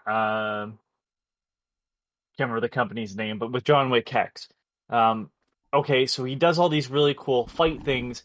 So we're gonna make it a turn-based combat. So like time is kind of removed from that, so you can just kind of do all those cool things. Yeah. The other solutions are like Max Payne or Super Hot. Yeah. But they've been done. And Yeah, done but those have been better. done. I mean, arguably, you know what I mean? Like, that's, yeah. So I don't know Right. how you would really. And like Drew said, they're about 5 years too late. I mean, yeah, there's a new John Wick movie about to come out, but I mean, it has been declined. The third one didn't set the world on fire. It wasn't, you know. And so yeah, I don't know, man. That's.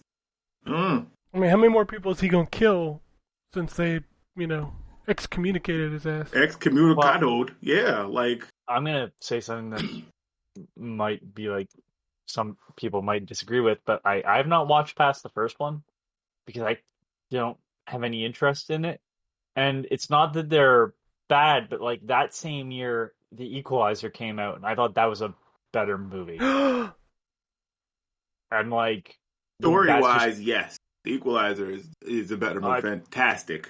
John yeah, Wick is flashy. But yeah, For sure. Equalizer was good. Yeah. but the John Wick, it's like it doesn't fully want to lean into its absurdity. Like at the beginning of John Wick, it's kind of funny, right? Like, oh, the mobsters or whatever stole his car and like killed his dog.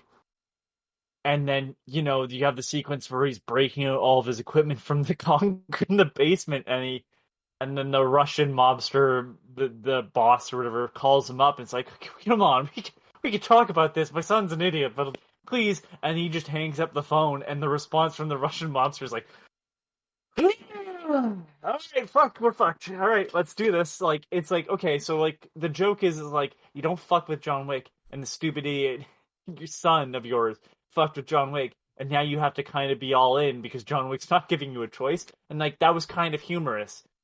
And then he kills the son, and the dad just keeps kind of going. And I'm like, well, you've now lost the sense of humor, and this is just kind of like an excuse to shoot guns. And it's like, I like the absurdity of the situation of you don't fuck with John Wick. But there's a lot of people that seem to fuck with John Wick. Like, this plot point is sort of gone. Well, it leans deeper into the League of Assassins, basically. And that's like too stupid the other way, right? Like, it's not funny stupid. It's like, just, you're making this harder to buy into now. Yeah. I have not watched any of those movies. First one's fantastic. Yes. But I'm still going to recommend The Equalizer, especially for that final sequence that in not Home Depot. I'm glad that Terrence understands why I love that movie. It's so far. Oh, for sure. It's so far removed from the joke, but goddamn it, we really needed, I gotta hide this goddamn blade. Anyway, we're moving on. It's been too long since the joke, Ken. I know. You all just kept going on about John Wick blade. not being good, and you hurt my feelings. So now I'm going to tell the joke anyway. Yeah. Yeah, I can see what happened there. You kind of created your own prison there. So that's right. See, now you're just capitalizing on my bad timing joke. So fuck you. Yeah, but the timing has been updated now because you made another one. It's funny again. Phil Spencer. I think Ken's feelings are hurt. I'm fine. Phil Spencer did an interview. All kinds of shit came out of that. One of the big ones is there's a new feature coming to the Xbox PC app. A big new feature. Don't know what it is. We'll find out. He also reiterated Call of Duty is not leaving PlayStation as long as there is a PlayStation that ships. So he said they're going to treat Call of Duty like Minecraft. Because it's a business. I was going to say the only time I ever thought maybe they won't is when Sony complains. Sony complains this week. I'm like, why would they take that off? But then I like my logical brain clicks in, and I'm like, you know what? That's just emotion. Because if it was me, I'd be like, you know what? Fuck you, Sony. I am going to take it. But I'm like, nah, because that's a lot of money that we're going to be shutting down. So we can't do that. So we got to put that in check. That's what they were never going to take it. It's a business. Can I just say Microsoft never complained about the fact that, like, I have to print my games on Blu-ray discs now. The technology that Sony owns. That was just It just goes to be to fair, show they you. didn't bitch about that because they tried their own and it failed spectacularly. That wasn't them. Microsoft didn't own HD DVD. No, I know they didn't own it, but I thought they tried to go away other than Blu-ray. They did. They've invested in it, but they didn't own it. Sony actually owns the technology for Blu-ray, so. Well, right, yeah, but like Microsoft like heavily backed the other side, hoping to not have to use. Yeah, they just didn't want to pay the royalties. Ain't no lie. And the Xbox One generation was terrible. That's not even a joke. Well, it just goes to show you that Microsoft is more about people playing their games rather than buying their system. Yeah, they don't give a shit if you buy an Xbox. They really don't. Right. Yeah, like, and that's what it is. Like, whatever. Like, it's going to be. I know it's an app on I think Samsung TVs, but it's going to be an app on all those. Oh TVs. yeah, this is just a test, man. That shit's coming to every TV. Are you kidding? That shit'll be on Roku next year. Come on. Yep. They don't care as long as you're subscribed to Game Pass. Yep, 100%. Exactly, because that's where the money is. So yeah.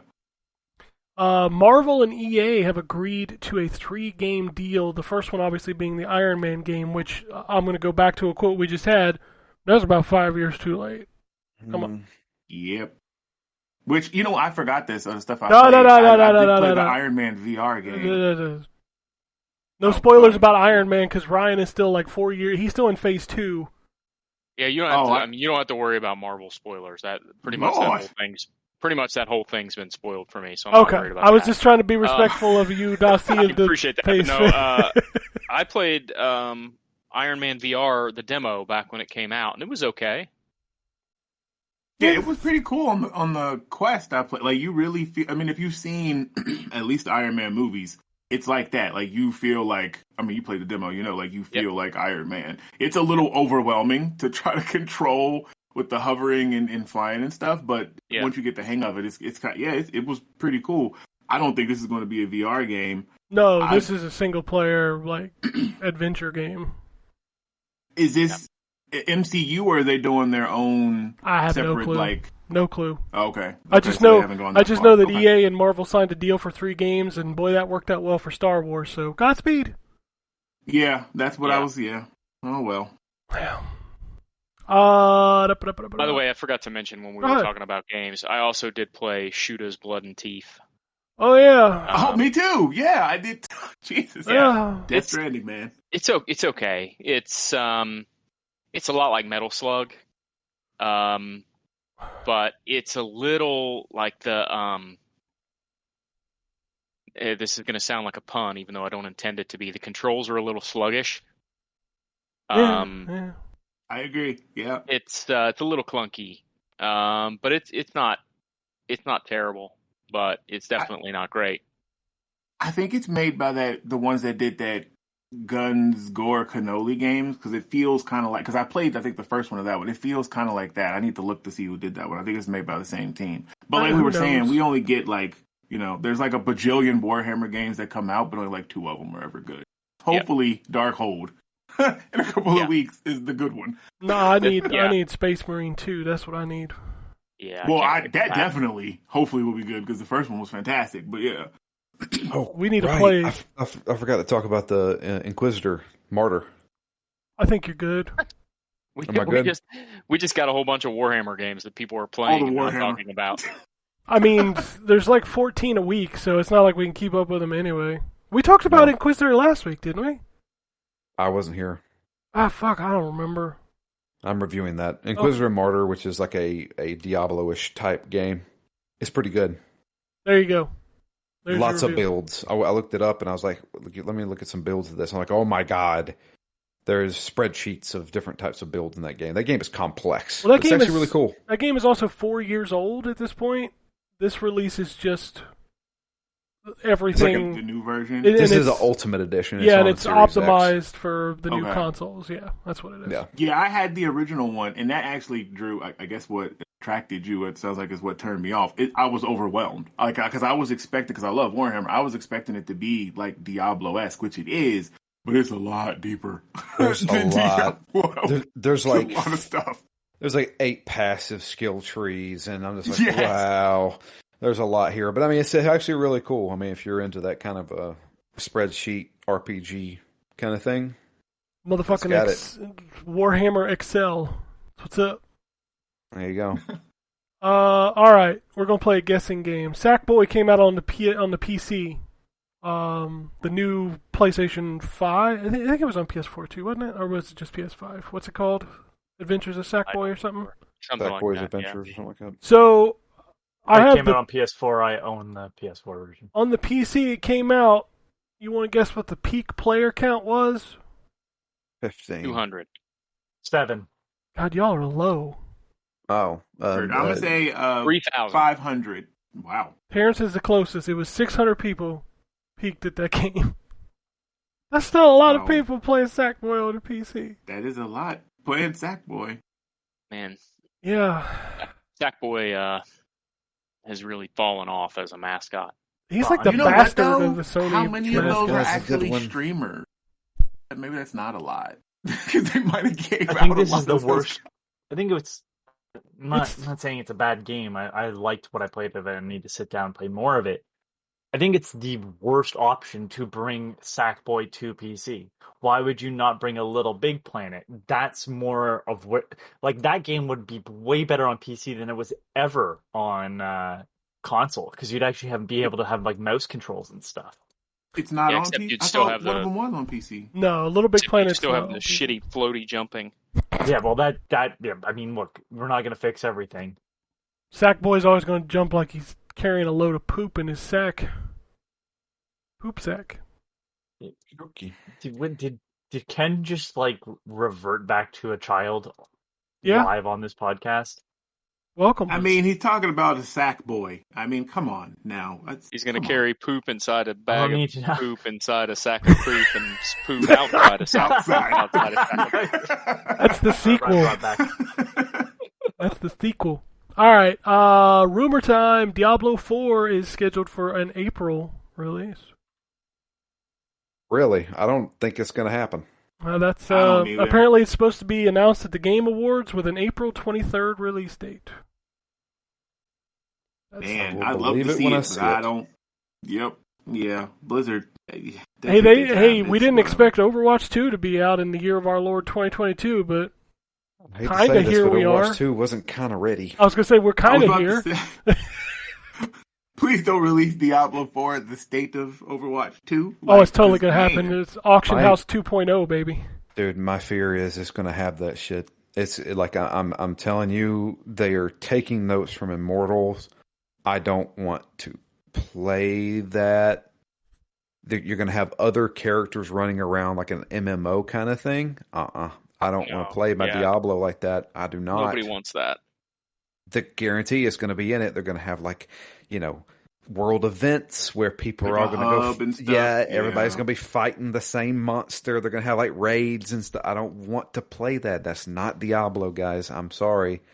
This is coming from a guy who's played Diablo all his life. I'm nervous about it. Speaking of Blizzard, we have a new tank in Overwatch. Yeah, I was going to say, I know what this Yeah. is going. His name is Ramatra. He's one of those robots. He's an Omnic. He's an Omnic. Omnic. Yeah. Him and Zenyatta are gonna be. I can't wait to hear the dialogue interaction between him and Zenyatta. I bet that'll be interesting. Is this the one where Terry Crews voices finally? I don't like his voice. I didn't hear it.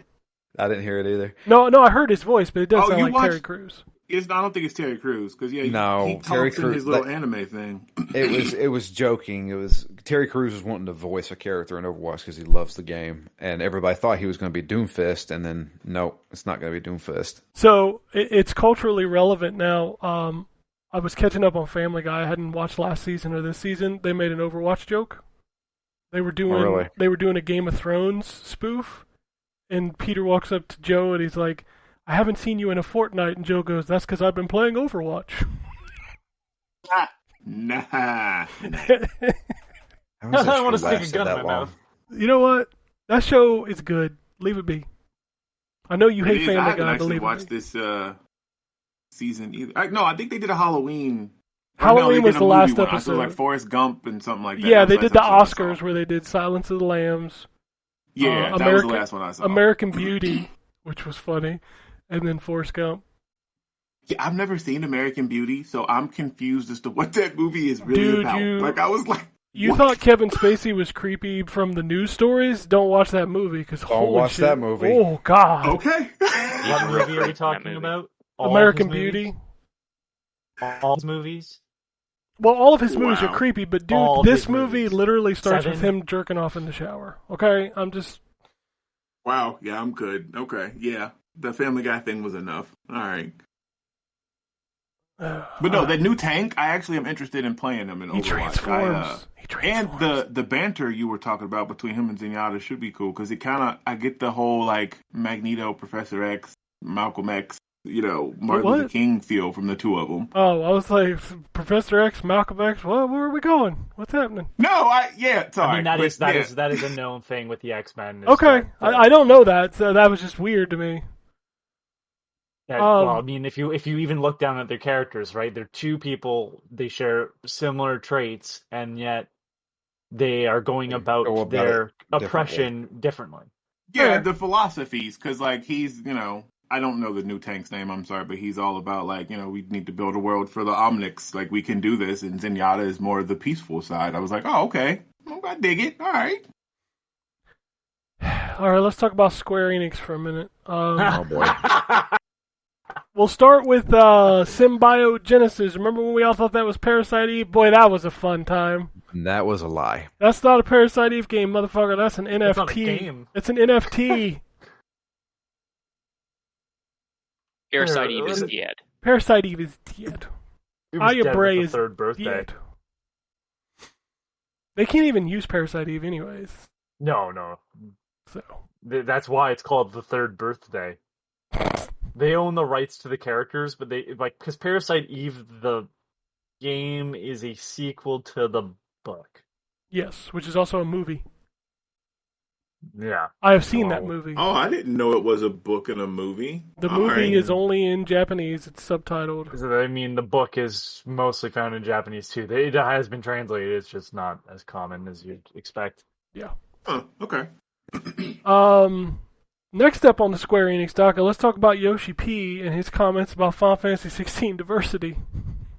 Well, no, I don't. That sounds like a bad idea. He went the Witcher route, where he was like, we wanted it to be accurate, so that's why they're all white.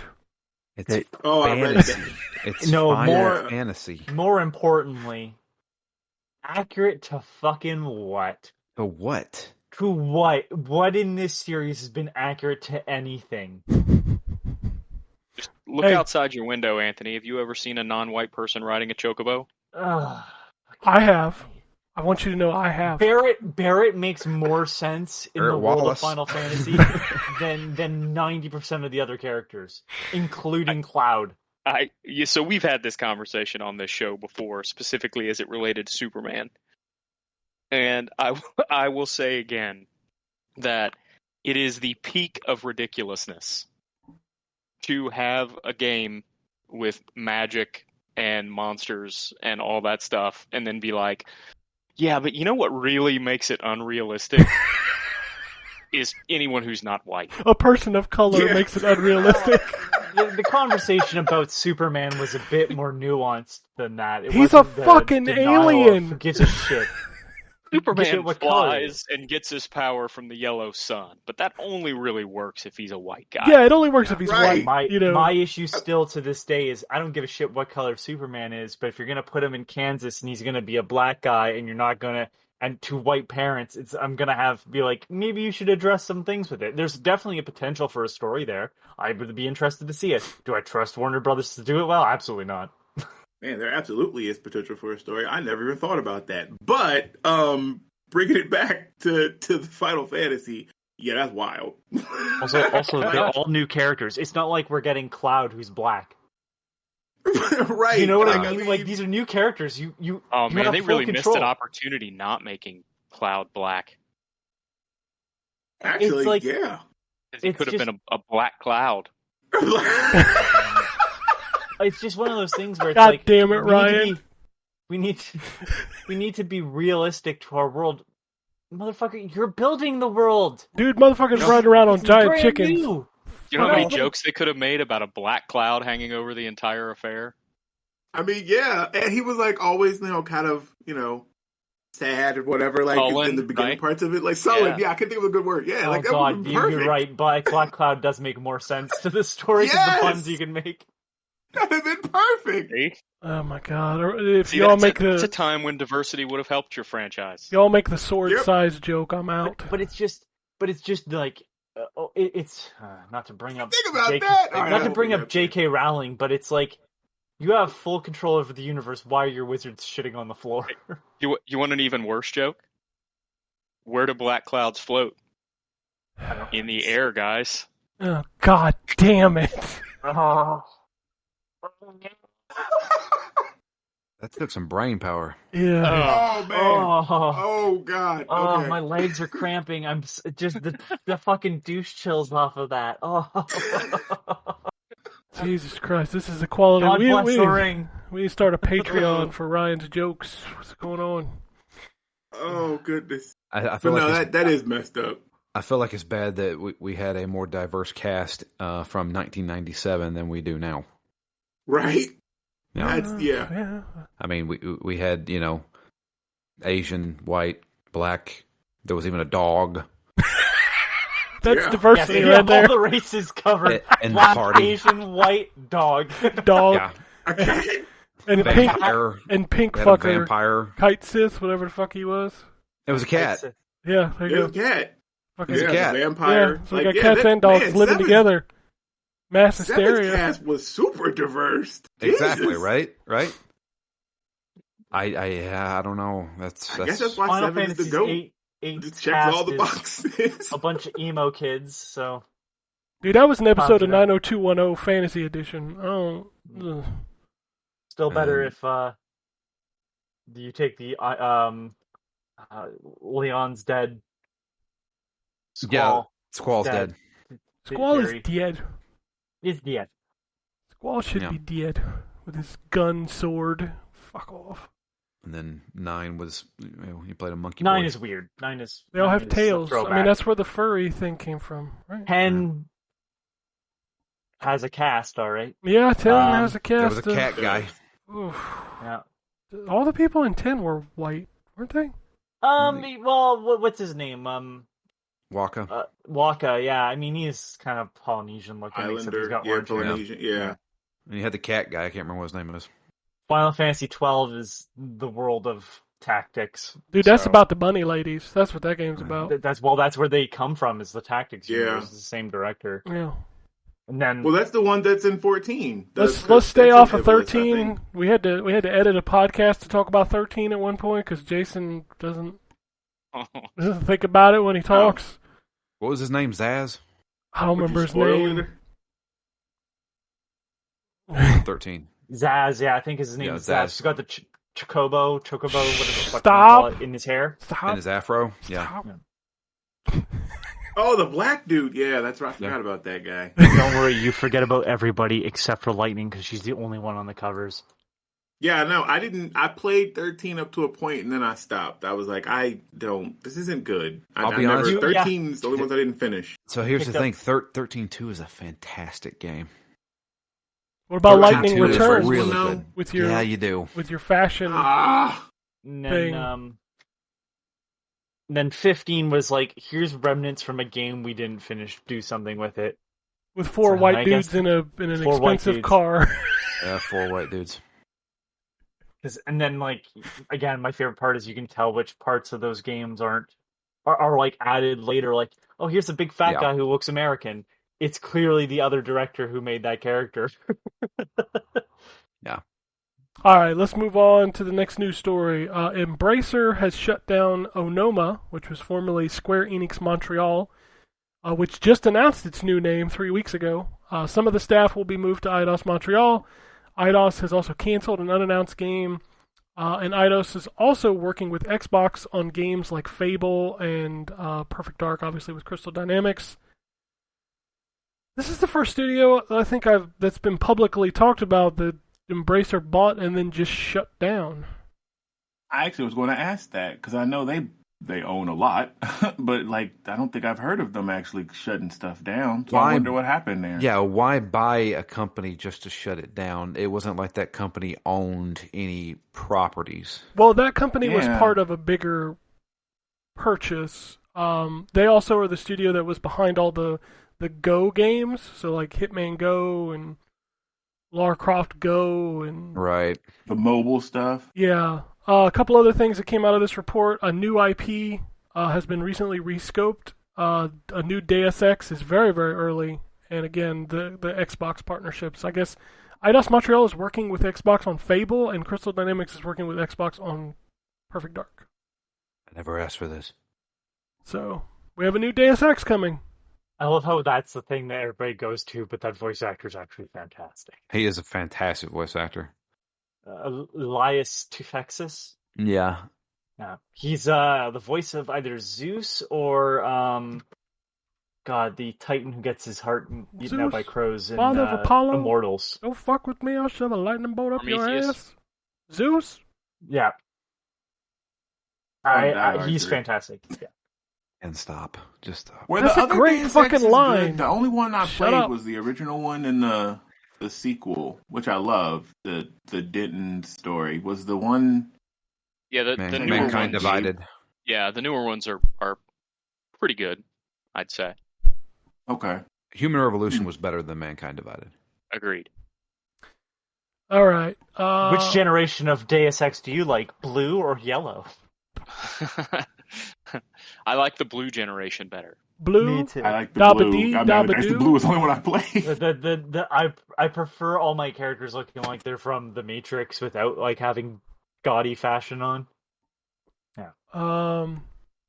Atomic Heart has been delayed again, this time into February, but maybe it's real this time? Yeah. I think it is. I tell you what, that boss fight that has been circulating recently against that big spherical robot thing looks awesome. That game looks incredible. I need I to see want to that. play I it. haven't seen that. The pre-orders are live on Xbox, and there's like 100 and fucking whatever, some stupid edition.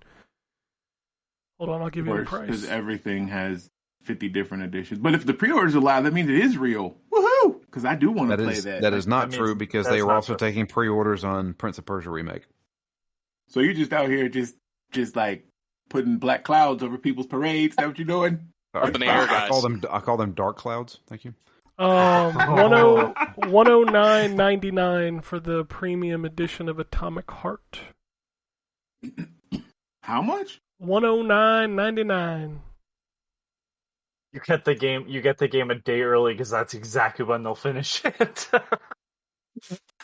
You get it right hot off the press, right when we hit the button. It doesn't say what it includes, by the way. You just buying it blindly. Oh, okay, so it Also comes right. with an atomic lung and an atomic kidney if you get the special edition. Goddamn right. I believe it at this Isn't point. Atomic Lung? I'm pretty sure Atomic Lung is a game. Probably is. Probably. Aqualung is an album. It's true. Yes. All right, we'll do the Kojima news before I finish out with Sony news. Kojima says he wants to stay independent. He recently turned down a massive acquisition offer. He says he's had a few Good for him. actually. Yeah. So, How much he you says- want to bet it was probably with Xbox? I mean, Jim Ryan was just there, so it wouldn't shock me if it was Yeah. both of them. To be fair, Sony. Yeah, it's true. I mean, you'd be stupid not to offer him an offer, but you know, I think he's burned too bad. yeah, he wants out and he wants to be So- independent. And you know what? If it creates shit like Death Stranding, I'm all for it. And Yeah, I love Death I wouldn't Stranding. have said I can see how last that year. costs a lot of money. Oh, And 100%. I can totally see it that if he was under a studio, that studio or a publisher or whatever, I could see the publisher coming in and being like, "You're not spending that much." Yeah, Was that's fair. Death Stranding did it sell enough to recoup? I think it sold enough to recoup, Maybe. Okay. Yeah. but I don't think it did enough to warrant. I don't think they made more money then. No. You know my thoughts on Death Stranding. So Yeah, you're the only person you're- that don't like it. I thought think it was. it's his I thought it best was work. fine. I thought it was fine, but I think it's his best work. I did not know your thoughts. I'm sorry. I actually thought everybody actually. No, was of Drew the don't general like it. consensus that they liked no. it. I I didn't mean, know if you didn't like it. If you would like, you can listen to our Phoenix Down episodes. I Yeah. will do that. Actually, I didn't know you had. I will do that. Yes, because okay, yeah. It's just We Drew did at the shitting on beginning the of the year game. this year. Yeah, it's just Drew shitting Okay, on the game yeah, for I like will 4 listen. hours. I didn't. That's I on the didn't mind backlog it. for me. I didn't at some mind point. it. Just the last probably, I don't know, 4 hours of that game. I was like, I don't. See, a lot of build up for no payoff from me. Ah! Oh, you're Huh. insane. Okay, That final all right. that final trek that you have to make back to the beginning. Oh, I love that moment. Anyway, sorry. You say that, but all I did was just run on the beach all the way home. You're right. I did the same thing, but I did it with a motorcycle. I loved it. I'm all right. It made sense. It all made sense of like, yeah, it has to make it that long trip to earn that moment. A lot of that game is a lot of that, where it's like, it has to build up these sequences in order for it to feel worthy doing it again at the end. Ooh. Anyways, as we're talking about Death Stranding, apparently Kojima also said that a Google Stadia exclusive Death Stranding was never in the works. Yes. Unfounded rumor. He also said stop sending him Hassan memes. Yeah, that was another thing. He said that like Blue Box, he's like, yeah, it's a pain in the ass. say, I don't know how I can deny this another way. Yeah. It's annoying. Well, It's to not be funny. fair, he kind of brought that on himself by fucking around did. I was with about to say, MGS5. yeah, that was 100% his fault. Like, because he denied it from the beginning. He No, denied but he was a blue box. he brought it on himself by using the marketing tactics that he used for MGS5. I understand that's what that, I'm but saying, that like- he didn't do that for Death Stranding. No, he Like, didn't, but he's done everybody it in the just past. assumed. Yeah. He said it's not me, and everybody went, "It is you," and he went, "I don't know how to fight this." The problem was, and this is, I think it would have been, that would have been the end of it, had Hassan there not basically kept feeding that nonsense to people. At people. Yeah. Yeah, like, I'd be pissed too if I was Kojima. I'd be like, well, I denied this. I wasn't part Yeah, of this, but- and if it's fake, I mean, it all makes sense for Hassan to keep riding that wave because I mean, for sure. he's a but nobody. I understand why Kojima would be kind of annoyed at this point. He can't escape sure, this no yeah. matter what he says because some other asshole just keeps feeding into this bullshit. I understand why everybody would be like, it could be him. And then he says, it's not me. And there's really nothing else feeding into that other than people going, but it is you. It's like, I don't know how many times we could be screwed by the same blue box studios. Like, well, see, it's BB. Like, it was What happened that was with a that nightmare. game? Did it Nothing. finally It implode? didn't- Are we done with It that? didn't exist ever, and it just proved to keep not existing. Okay, yeah, I absence couldn't of remember what the evidence last thing was. Is Gotcha. Yeah. evidence of absence. Y'all gonna fall for that shit again. Anyway, we're moving on. Yeah.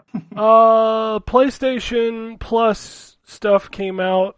They've lost nearly 2 million subscriptions since switching to the new 3-tier model. But somehow revenue was up, obviously from all of our dumbasses buying into PlayStation PP. Yep. Because we all dumb, and now we're all stuck with it for 2 years, and we ain't getting shit. Not me. Yeah, you were the smart one. I'm still on the base Yeah, plan. I need to be more like Ryan. I don't have Yeah. PlayStation anything anymore. Me too. To kind of continue on the PlayStation PP, Mark, Ratchet & Clank celebrating its 20th anniversary. Hey, guess what, y'all? The game's coming to PlayStation PP. They forget to mention that they were already on PlayStation Now, and they took them away, just like Sly Cooper. Yeah. Yeah. What are y'all doing? So And they by can the way, bring they're them all back streaming only, for this moment. too. So, you know, you can They're fucking streaming only. Yeah, they're PS3 games. Yeah. Yeah, this fucking PlayStation PP service is terrible. It's It awful. really is. There are 14 God. games. 14 PS1 games on PlayStation PP. This is month 5, I think. 14 games. They really should have done some more work to make sure their service wasn't called PlayStation PP. I mean, call it Just like, anything. like two more rounds of testing. Every time you talk about it, it's impossible to take serious. Hey, you know what? They made it called that. I'm gonna use the acronym. It could have the best games ever made on it for free, and They it would never peed. be taken seriously because it was PlayStation PP. They Yeah, peed their bed now that's laying it. only on PlayStation PP. Hey, well, bring it on. But instead of feeling like a stream, this feels more like a tinkle. Yeah. yeah. I apologize. It's apparently bad joke day on this show. Listen, it's been bad joke day on this show for 16 years now. Yeah, that's fair. All right, let's talk about the last PlayStation news. We have a date. We have a price for PlayStation VR 2. It is out February 23rd. I'm going by memory. I can't remember exact day, but it is in February, and it is $549.99 US. That price point is fucking ridiculous. It's Any $50. of the old PS VR games? Cool. Yeah, it doesn't play the old games. $550 without a game. And you Yeah, have to I have mean- a PS5 too, don't you? Like, you Yes, can't it's just have. not a standalone. Yeah. To Like, be fair, Jesus. it's not that out of whack compared to comparable specs in VR headsets, which would also require a PC, right? True. The Quest, which does That's not, fair. Yeah. has much lower specs than yeah. the type of headset that this is built as. The price to me is the least thing that turned me off here. It's the fact that none of the old PlayStation VR games are compatible. That's a complete deal killer for me. Yep, and also I'm not happy about the fact that all the games they announced, like nothing is like you got to have this. Like they're all ports and a couple of original titles, and it's just like, dude, this ain't worth. Like when you lead with the new Until Dawn people's rail shooter, I don't know, bro. Like, nah. That ain't $600 for something I'm gonna stick in the closet and collect dust like my first PSVR. So, to be fair, mine sits on our TV stand and collects dust. It does not sit in the closet, but I agree with you. Mine is in my Getting closet. some oxygen. Never owned a VR. I own 3 now. I have 3 total, and Jeez. I literally I will play with them for like a few weeks. I'm like, this is cool, and then I'll never play again.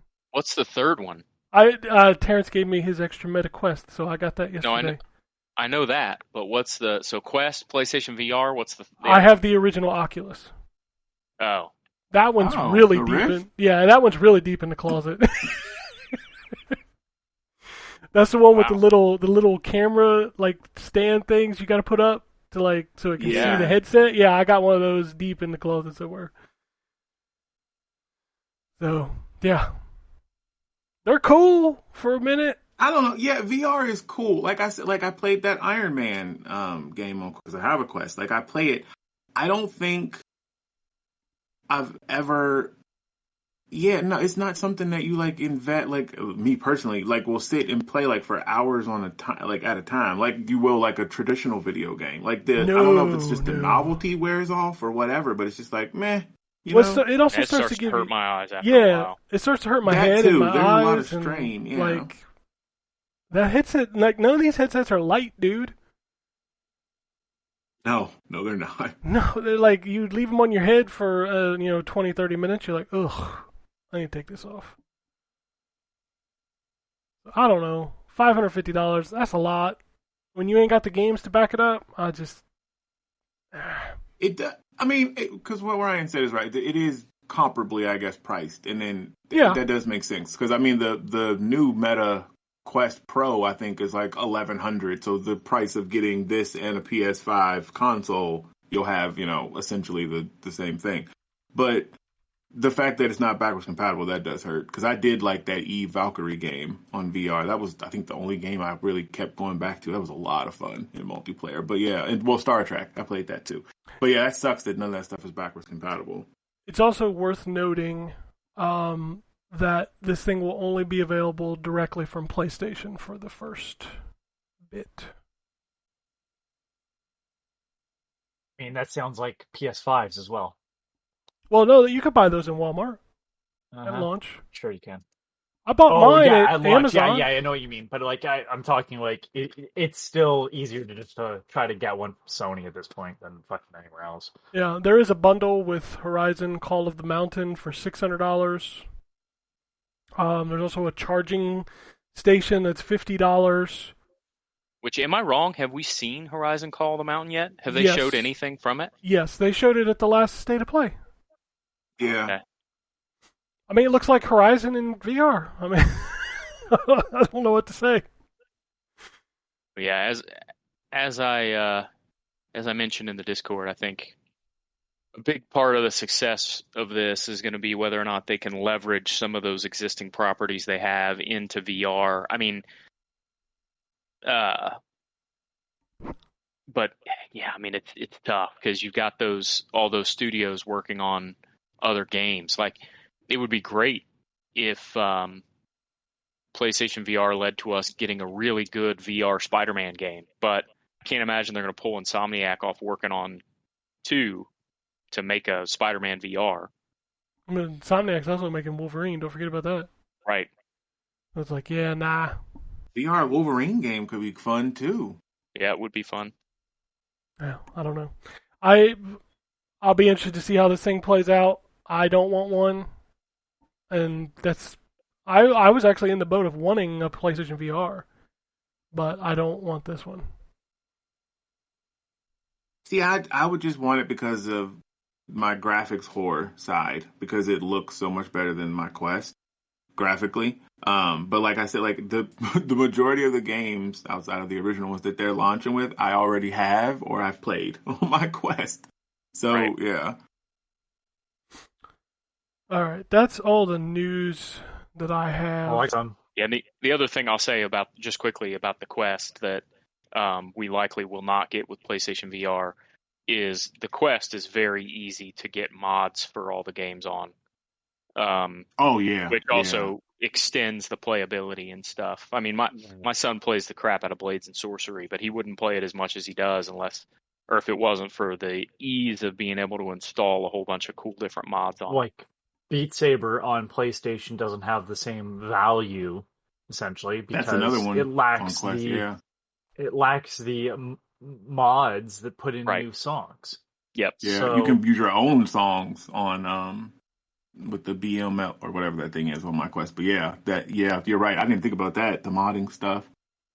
And then you get like with like a PC headset, you also get mods that turn non-VR games into VR sometimes. So it's hard to justify this price when if you have a decent, like, you'd be better off buying a PC, like upgrading your PC and the headset for, you know, the same amount as buying a PS5 and this headset, and then getting your old games to work with VR. Like, it's a weird price point to ask for missing a bunch of features. Yep. I'm gonna read this email, which also kind of. Oh, give me a second. I have some news. Before we Okay. move into emails. Okay. Warren Spector's returning to AAA gaming with Argos Riders on the Storm, so expect to never see that. Because I think his last project was System Shock 3, Cool. which isn't happening, but he's returning to gaming. Anthony with news from Never today. Yeah. Little Inferno's getting a DLC finally after like 10 years or whatever it's been. That's a great game. If anybody's not played it, it's the same people that did World of Goo, and the whole idea is to burn objects in the fireplace. It sounds simple. It turns into a little bit more than just that, and it's got this really fucked up message about accurate message about the reality of our world. New Dark Pictures anthology had a trailer released. The Devil in Me. Oh yeah, the hotel one. Yeah. As long as it doesn't end up being like the last one. Ghost Trick has been rated for PC in Korea. That's a great game, but it's like stuck to mobile devices and DS. So I'm hoping it comes to consoles. And then this one I'm surprised no one mentioned. Metal Gear Solid 2 for the PC. I think it's the PC. It might be for the PlayStation as well. Finally has like the third-person camera from Subsistence. Somebody mudded it to play like Subsistence, so you can have full, sort of over-the-shoulder camera in Big Shell. No, I didn't even know that. So that's cool. It's pretty fucking awesome. I'm almost willing to buy it on PC to get it to work. All right. The first email we got comes from Antonio. He says, "Well, I thought I'd be able to finish Assassin's Creed Valhalla in time for God of War, but after dealing with Winchester, the game opened up 2 new parts, I think. I'm now in a place with none of my gear looking for a guy to assassinate." He says, "In other news, I'm not surprised at the price of PlayStation VR 2. The previous version didn't even come with a camera or control." Speaking of camera, remember that camera they sold at the launch of the PS5? Yep. Yeah, What was that for? exactly. It was for $60 is what that was for. Nice. It didn't even come with a camera or controllers included in the packaging. When Meta raised the price of their old headset, that was the canary in the coal mine. Also, Phil Spencer said they lose $100 to $200 on every Xbox sold, which is absolutely crazy. The only thing I'm really disappointed in is the game selection for the VR2. I won't buy it anytime soon, but I hope it doesn't go the way of the Vita. So, I'd say the Vita is a somewhat apt comparison. Yeah. And unfortunately, I feel like this will. Well, the first VR was the PSP. The second VR is the Vita. Maybe this will go the way of the very first VR headset that I ever owned, that I purchased for, I think, $25 after it had completely cratered. And that Virtual Boy. is the Virtual Boy. I thought you were going to go with the R Zone, but that works too. Oh. I bought my Virtual Boy. I really think it was like $25. And the store that I bought it at had like an entire pallet full of them. Yeah. There's only one game I've ever wanted to play on the Virtual Boy. What was it? Well, Wario Land. Oh, yeah, that game's good. Oh, It's yeah. genuinely It is, good. yeah. I like Wario. There's not many land games anymore. True. The Mario Tennis game that's on there is pretty good too. And Red Alert, that's also not actually those three games by themselves aren't that bad. That's about 45% of the library too. Yep. Those are the only three I've played. I never owned it. My friend did. The All I problem wanted is to- you can only play it for like 15 minutes at a time before your eyes feel like they're melting from the back. So Yeah, it was not comfortable. God. All I want to do is play Waterworld on fucking. Ooh. That thing was That game 8 was- players. you want- Shit. the good news is if you want to play that stuff without suffering permanent retinal damage, there's some pretty good Virtual Boy emulators out there. Yep. All right, over to the Twitter. Alim wants to know Gotham Knights or Modern Warfare 2. Haven't played either, so I can't. I'm no help on this one. Yeah, it also That's depends a- on what you're feeling. Yeah, that's kind of Yeah, impossible because that's Gotham a- Knights is all single player. I mean, the co-op's there, but and Modern Warfare Yeah. is like a 6-hour campaign, and then if you want multiplayer. They both are good for different reasons. Yeah. So yeah. If it was me personally, I would take Gotham Knights. I think just because that's more my jam. But you do I you, would boo. probably lean to the shooter just because I do shooters more than I love Batman, but shooters is normally my wheelhouse. So yeah. Overwatch has ruined any other multiplayer game for me. So. Well, yeah, for you, yeah. Yeah. I mean, hey, I got all y'all motherfuckers back on it, so that's a small victory This for me. is true. Not me. Well, you never Not played me, it, That's right. so. He's the only holdout. I'm just over there playing Chivalry Yeah, that's and true. spending all my time in that. No, you just playing on your phone on the toilet. Well, there's that too. I do that a lot. Curtis That is true. Curtis tweets to us. He says, "What's up, fellas? Hope y'all doing well." Anthony, why are you afraid of Twitter? No, so a lot of good reasons to be afraid of Twitter now. That's true. That's true. Yeah. So maybe I thought I told this story, but I guess here we go again. There's a video creator on YouTube called Philip DeFranco. I watch him because he does like news stuff. I've watched this guy since I was a teenager, so that doesn't help. But he started doing a joke where he's like, make sure to hit the like button or I'll punch you in the throat. He said it once, and he was like, why did I say that? And people responded positively to it, so he kind of just kept going with it. And I remember what it was. He was talking about how he had lost weight. He's pretty open with like struggles with his weight and stuff over the years. And so he works out or whatever. And he said something, and I made a joke about, oh, he's getting too powerful. Watch out, he'll punch you in the throat. Went away, it's a day later. Like, it's 24 plus hours later. And Twitter won't let me tweet. This is before Elon Musk bought it. And it's like, you have to delete this tweet or fight us on the fact that you should, like, it was basically like, you said something that it was threatening. And so I made sure to like read the tweet to myself again, because I'm like, maybe it came off that way. Like, you never know. And for the life of me, I was like, I don't see it. I just don't see how this is a thing that I should be marked for. But because I deleted the tweets, I just didn't want the problem, I suppose. I agreed to that, and they locked me out of my account for 24 hours. I could send DMs, but I couldn't post, I couldn't comment, I couldn't like anything. And I just said to myself, why the fuck am I here? Like, it's mainly used for getting up with like in fights on the internet. That's kind of where I found myself. But like even when I'm observing other people, that. Two, they sent that to me over, and I might have the tweet still. So let me just. Okay, so here's the tweet. He's becoming too strong. Soon his throat punches will be deadly. Run. You're vital. So You so said they that wrote. at him. I said that at him, but it's like clearly I'm talking about him, right? I'm not like I don't remember what it was in direct response to, but like at no point am I threatening someone. I'm telling people like run, he's becoming too strong. Like I'm not talking about myself in the third fucking person here, and I'm not. It wasn't a random thing. Just stay with me here, though. Violating our rules against abuse and harassment. You may not engage in the targeted harassment of someone or incite other people to do so. This includes wishing or hoping that someone experiences physical harm. So, fine. Let me just put it this way. I'm okay with the fact that they were like, hey, there might be a problem here.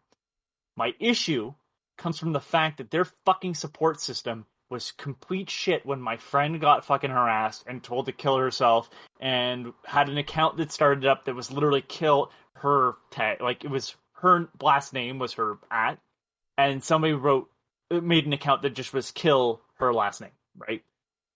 And like, hey, this account's like clearly been started up just to harass her. And Twitter's like, I don't see anything wrong with this. There's white supremacy, there's transphobia, there's anti-Jewish rhetoric, and now it's even worse. And you're gonna get me on that fucking thing? I don't know how many times I've sent you things like, hey, look how this person's talking. And should I have been called out for other things? Probably. I'm not so daft to think that I don't have, that I'm perfect, that I'm above criticism. Especially when it comes to following other people's rules. And maybe I should have been called out before, right? My issue is that this was the thing that you got me on, and your fucking website is just filled with some of the most vile shit. Fine, you can say like, oh, well, 4chan and all this stuff, but they're doing it anonymously to other people who are anonymous. Like, these are people that are targeting certain individuals just to tell them to kill themselves constantly, every day, or hoping for the death of people because of their race or religion or whatever, and that's okay. But I made a joke about a guy getting too strong and then soon he'll be too powerful and you should run, and that's where they got me, and I just went, I'm not doing this. If you're gonna allow some terrible individuals like David fucking Duke, who's ex-KKK, X, by the way, with quotations, on your website, and you're going to tell me I can't tweet for a day? Get fucked. I'm done with this. And then Elon bought it, so it made my life a little bit easier that I'm not there anyways. But it's just like, what is this? Like, it's this weird algorithm that no one seems to give a shit about, figuring out stuff, and it's just too much stress. I'm not there for arguments anymore. Makes life a little bit easier.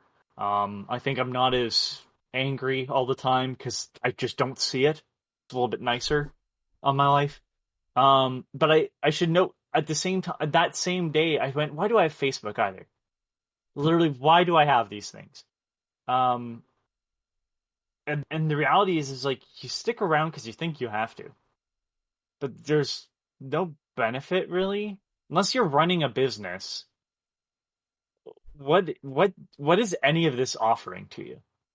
Rarely talk on Twitter much anymore. I will post the occasional picture or something like that, and most of it is me looking at other people's stuff for news, and I use it mainly for gaming. Occasionally I'll see, certain things like, oh, I found out that, what's his name? Nick fucking Carter died on Twitter. So yeah. That's it. Like I don't use it for anything. But that's what I felt the whole site was becoming, was just bad news. And I joked around with Ken, like we weren't seeing the same people, but like it still permeated. It still smelled, I could still smell the shit coming through. It's like it was a miserable experience. I feel better. And at first it was weird because I would check my phone constantly. And I'm like, oh, that's right, I don't have Twitter. Like, that's a problem. Like, that's a weird mental issue there that I'm like, I had to feel like I had to keep checking my phone. When there's nothing there to check, life becomes a lot easier. The two things that I have still is an Instagram, and it's mainly just to chat with people because I understand that it was Facebook too, but like, I mainly just look at dog photos because I don't have one anymore and chat with people. And a Reddit account. But the Reddit account, I do not comment on the video game subreddit. It's just too toxic. I only comment on the comic book subreddit when somebody wants help. That's it. Otherwise, it's not worth my time. I'm there to just read articles or see news. And then I log out. And life is a lot simpler. So it's not really as scared of Twitter, although I realize you're saying that sarcastically, I'm sure. It wasn't fun. Like, would you continue playing a game like that? Would you continue playing an MMO essentially that wasn't fun? I would hope not. So that's kind of what it felt like. It was this weird game that I was playing that was constantly on me, and I wasn't having fun with it, but I still felt like I needed to engage. So I just deleted it. And when you delete your account and you leave it 30 days, if you can make it past that 30 days, the addiction sort of goes away because there's just nothing to go back to. Speaking of I Twitter, realized that got really serious there. It's just it was this big long thing of like, if this is the thing where they're going to draw the line, when I know I myself have gone over it and that I wasn't having a good time, and maybe those two things were too connected. I don't know. I feel like I'm a happier person without it, even though I come on here and be a dickhead. all right, let's wrap this up. It's getting deep, y'all. Speaking of Twitter, there's a rumor. This is some breaking news. Apparently, Nintendo is going to suspend advertising on Twitter, and we all know why. Just thought I'd throw that out there. Nice. Curtis goes on to say, Ken, awesome review of God of War Ragnarok. I love how you explain the highs and the lows. Unlike other reviewers that gave it a perfect score when it had issues, you guys always keep it 100 with your reviews. You guys also sold me on Gotham Knights. I am definitely getting it down the line after I finish up a few Xbox games that are in my Game Pass back catalog. Another thing that this doesn't have to do with God of War, but seeing all the 10s, I was trying to think back to like the big Sony release that kind of got that praise, and it really wasn't Horizon, which is kind of disappointing because I like the Horizon games, even though I'm not in love with 2 as much as I liked 1. Even though I like the story more in 2, the gameplay just doesn't hit me the same. So I looked back at Last of Us 2 because I thought that was the biggest sort of release. I can't think of one in between, so maybe I'm wrong there. But and so I started looking at the reviews that were 10s, and I picked like the biggest site that I could think of, which I think was IGN, gave it a 10, and then GameSpot gave it an 8, and then Ken, I think you gave it a 7.5, right? For Ragnarok? No, I gave it an 8. No, Last of Us 2. Yeah, 7.5, I think, is what I gave it. So it's funny. GameSpot, as well as you can mention that you can't mention something. IGN does not mention that. And we've talked about how there was a part of the embargo agreement was that you can't talk about, and I guess spoilers, that you play as a different character. You're talking about Last of Us. Yeah, Last of Us. Yeah, I'm talking about Last of Us 2. And it's just like, it was funny to read that like, I had through a couple other reviews, but IGN was, I think, again, a 10. That was the biggest site. And it's just like, I took appreciation to, like, at least GameSpot was like a big site that said something about it. But it's just interesting that way in terms of review scores of, like, embargoes do so. Like, I remember being told, and I broke it, but I think I was late with a review anyways, for a disaster report, of being told I couldn't talk about certain things later on. And I broke down the whole plot. Yeah, well, nobody cared about that review anyway. Nobody cared about that review anyways, but it's just, and I only bring that up because I think that's the only time I've been told, but it's like, it is interesting when, like, you see scores that at the end of the day, I think reflect the player's view, because a lot of people had issues with Last of Us 2. A lot of people loved it too, so it was a pretty I polarizing don't game. care if people love it. It's not for me. But you called it out, and I thought I saw a lot more people agree with you, in my opinion. Maybe it's the people I followed, than the ends that we're getting out. So it's just like when people are like raving about scores and stuff, I'm like, I always prefer like what site gives out the 10s constantly to the big titles, and which ones, kind of go a bit harder on the AAA stuff. I'm more likely to give a 10, I think, to on my behalf, to something that kind of isn't a big name. I think the only 10 I've given to a big name title is Resident Evil 2.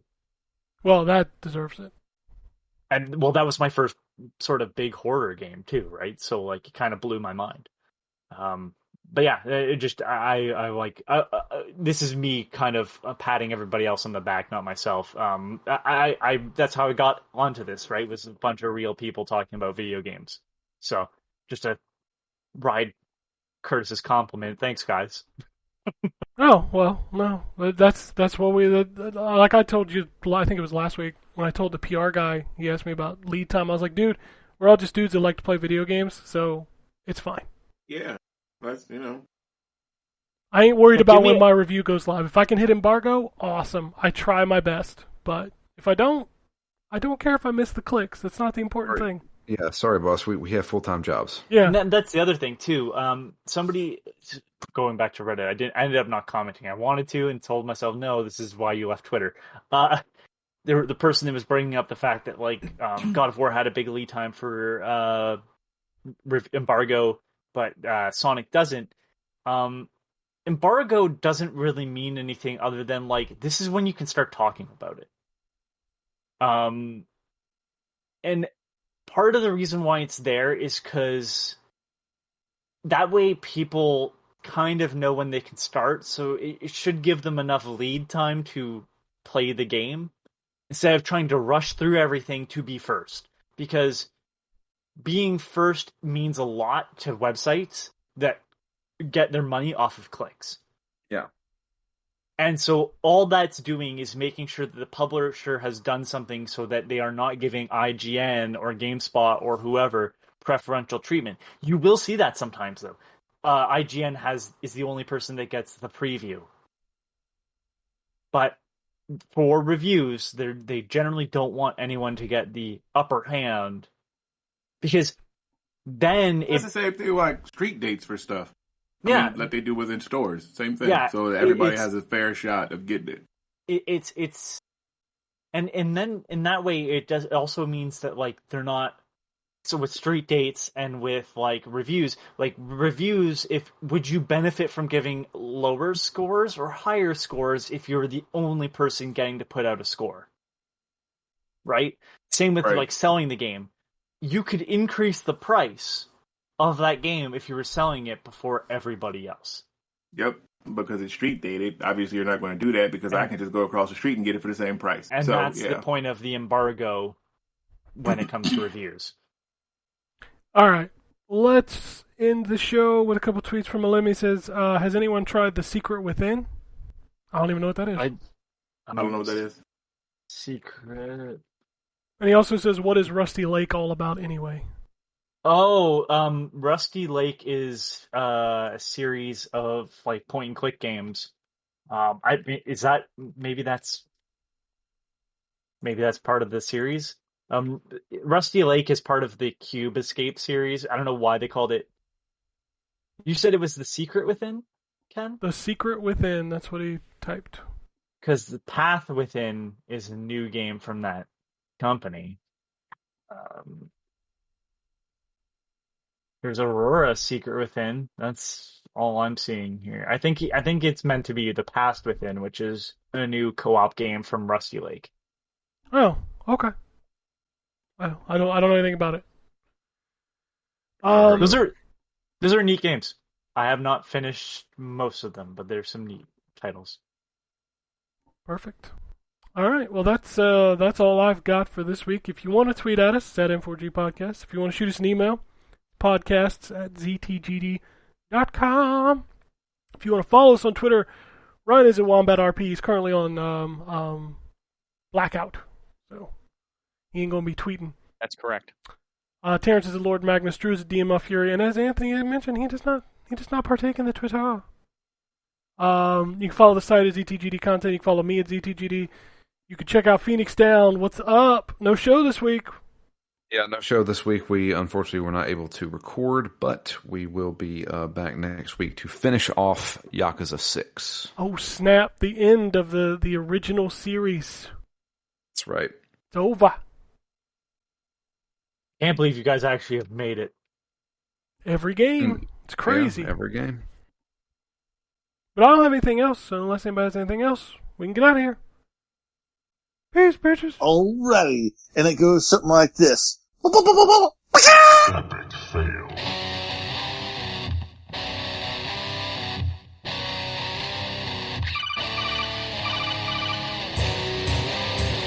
Welcome to the N4G podcast.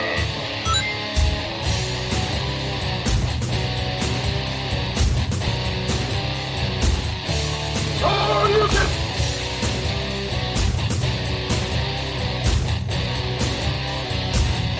It's me, Mario. Zero tolerance. This is going to be a very interesting episode. Gather time. Greetings, programs. I got lost trying to find my way to the secret underground N4G Radio lair. The Wombat. And I've always lived in anger. Killer Wolverine.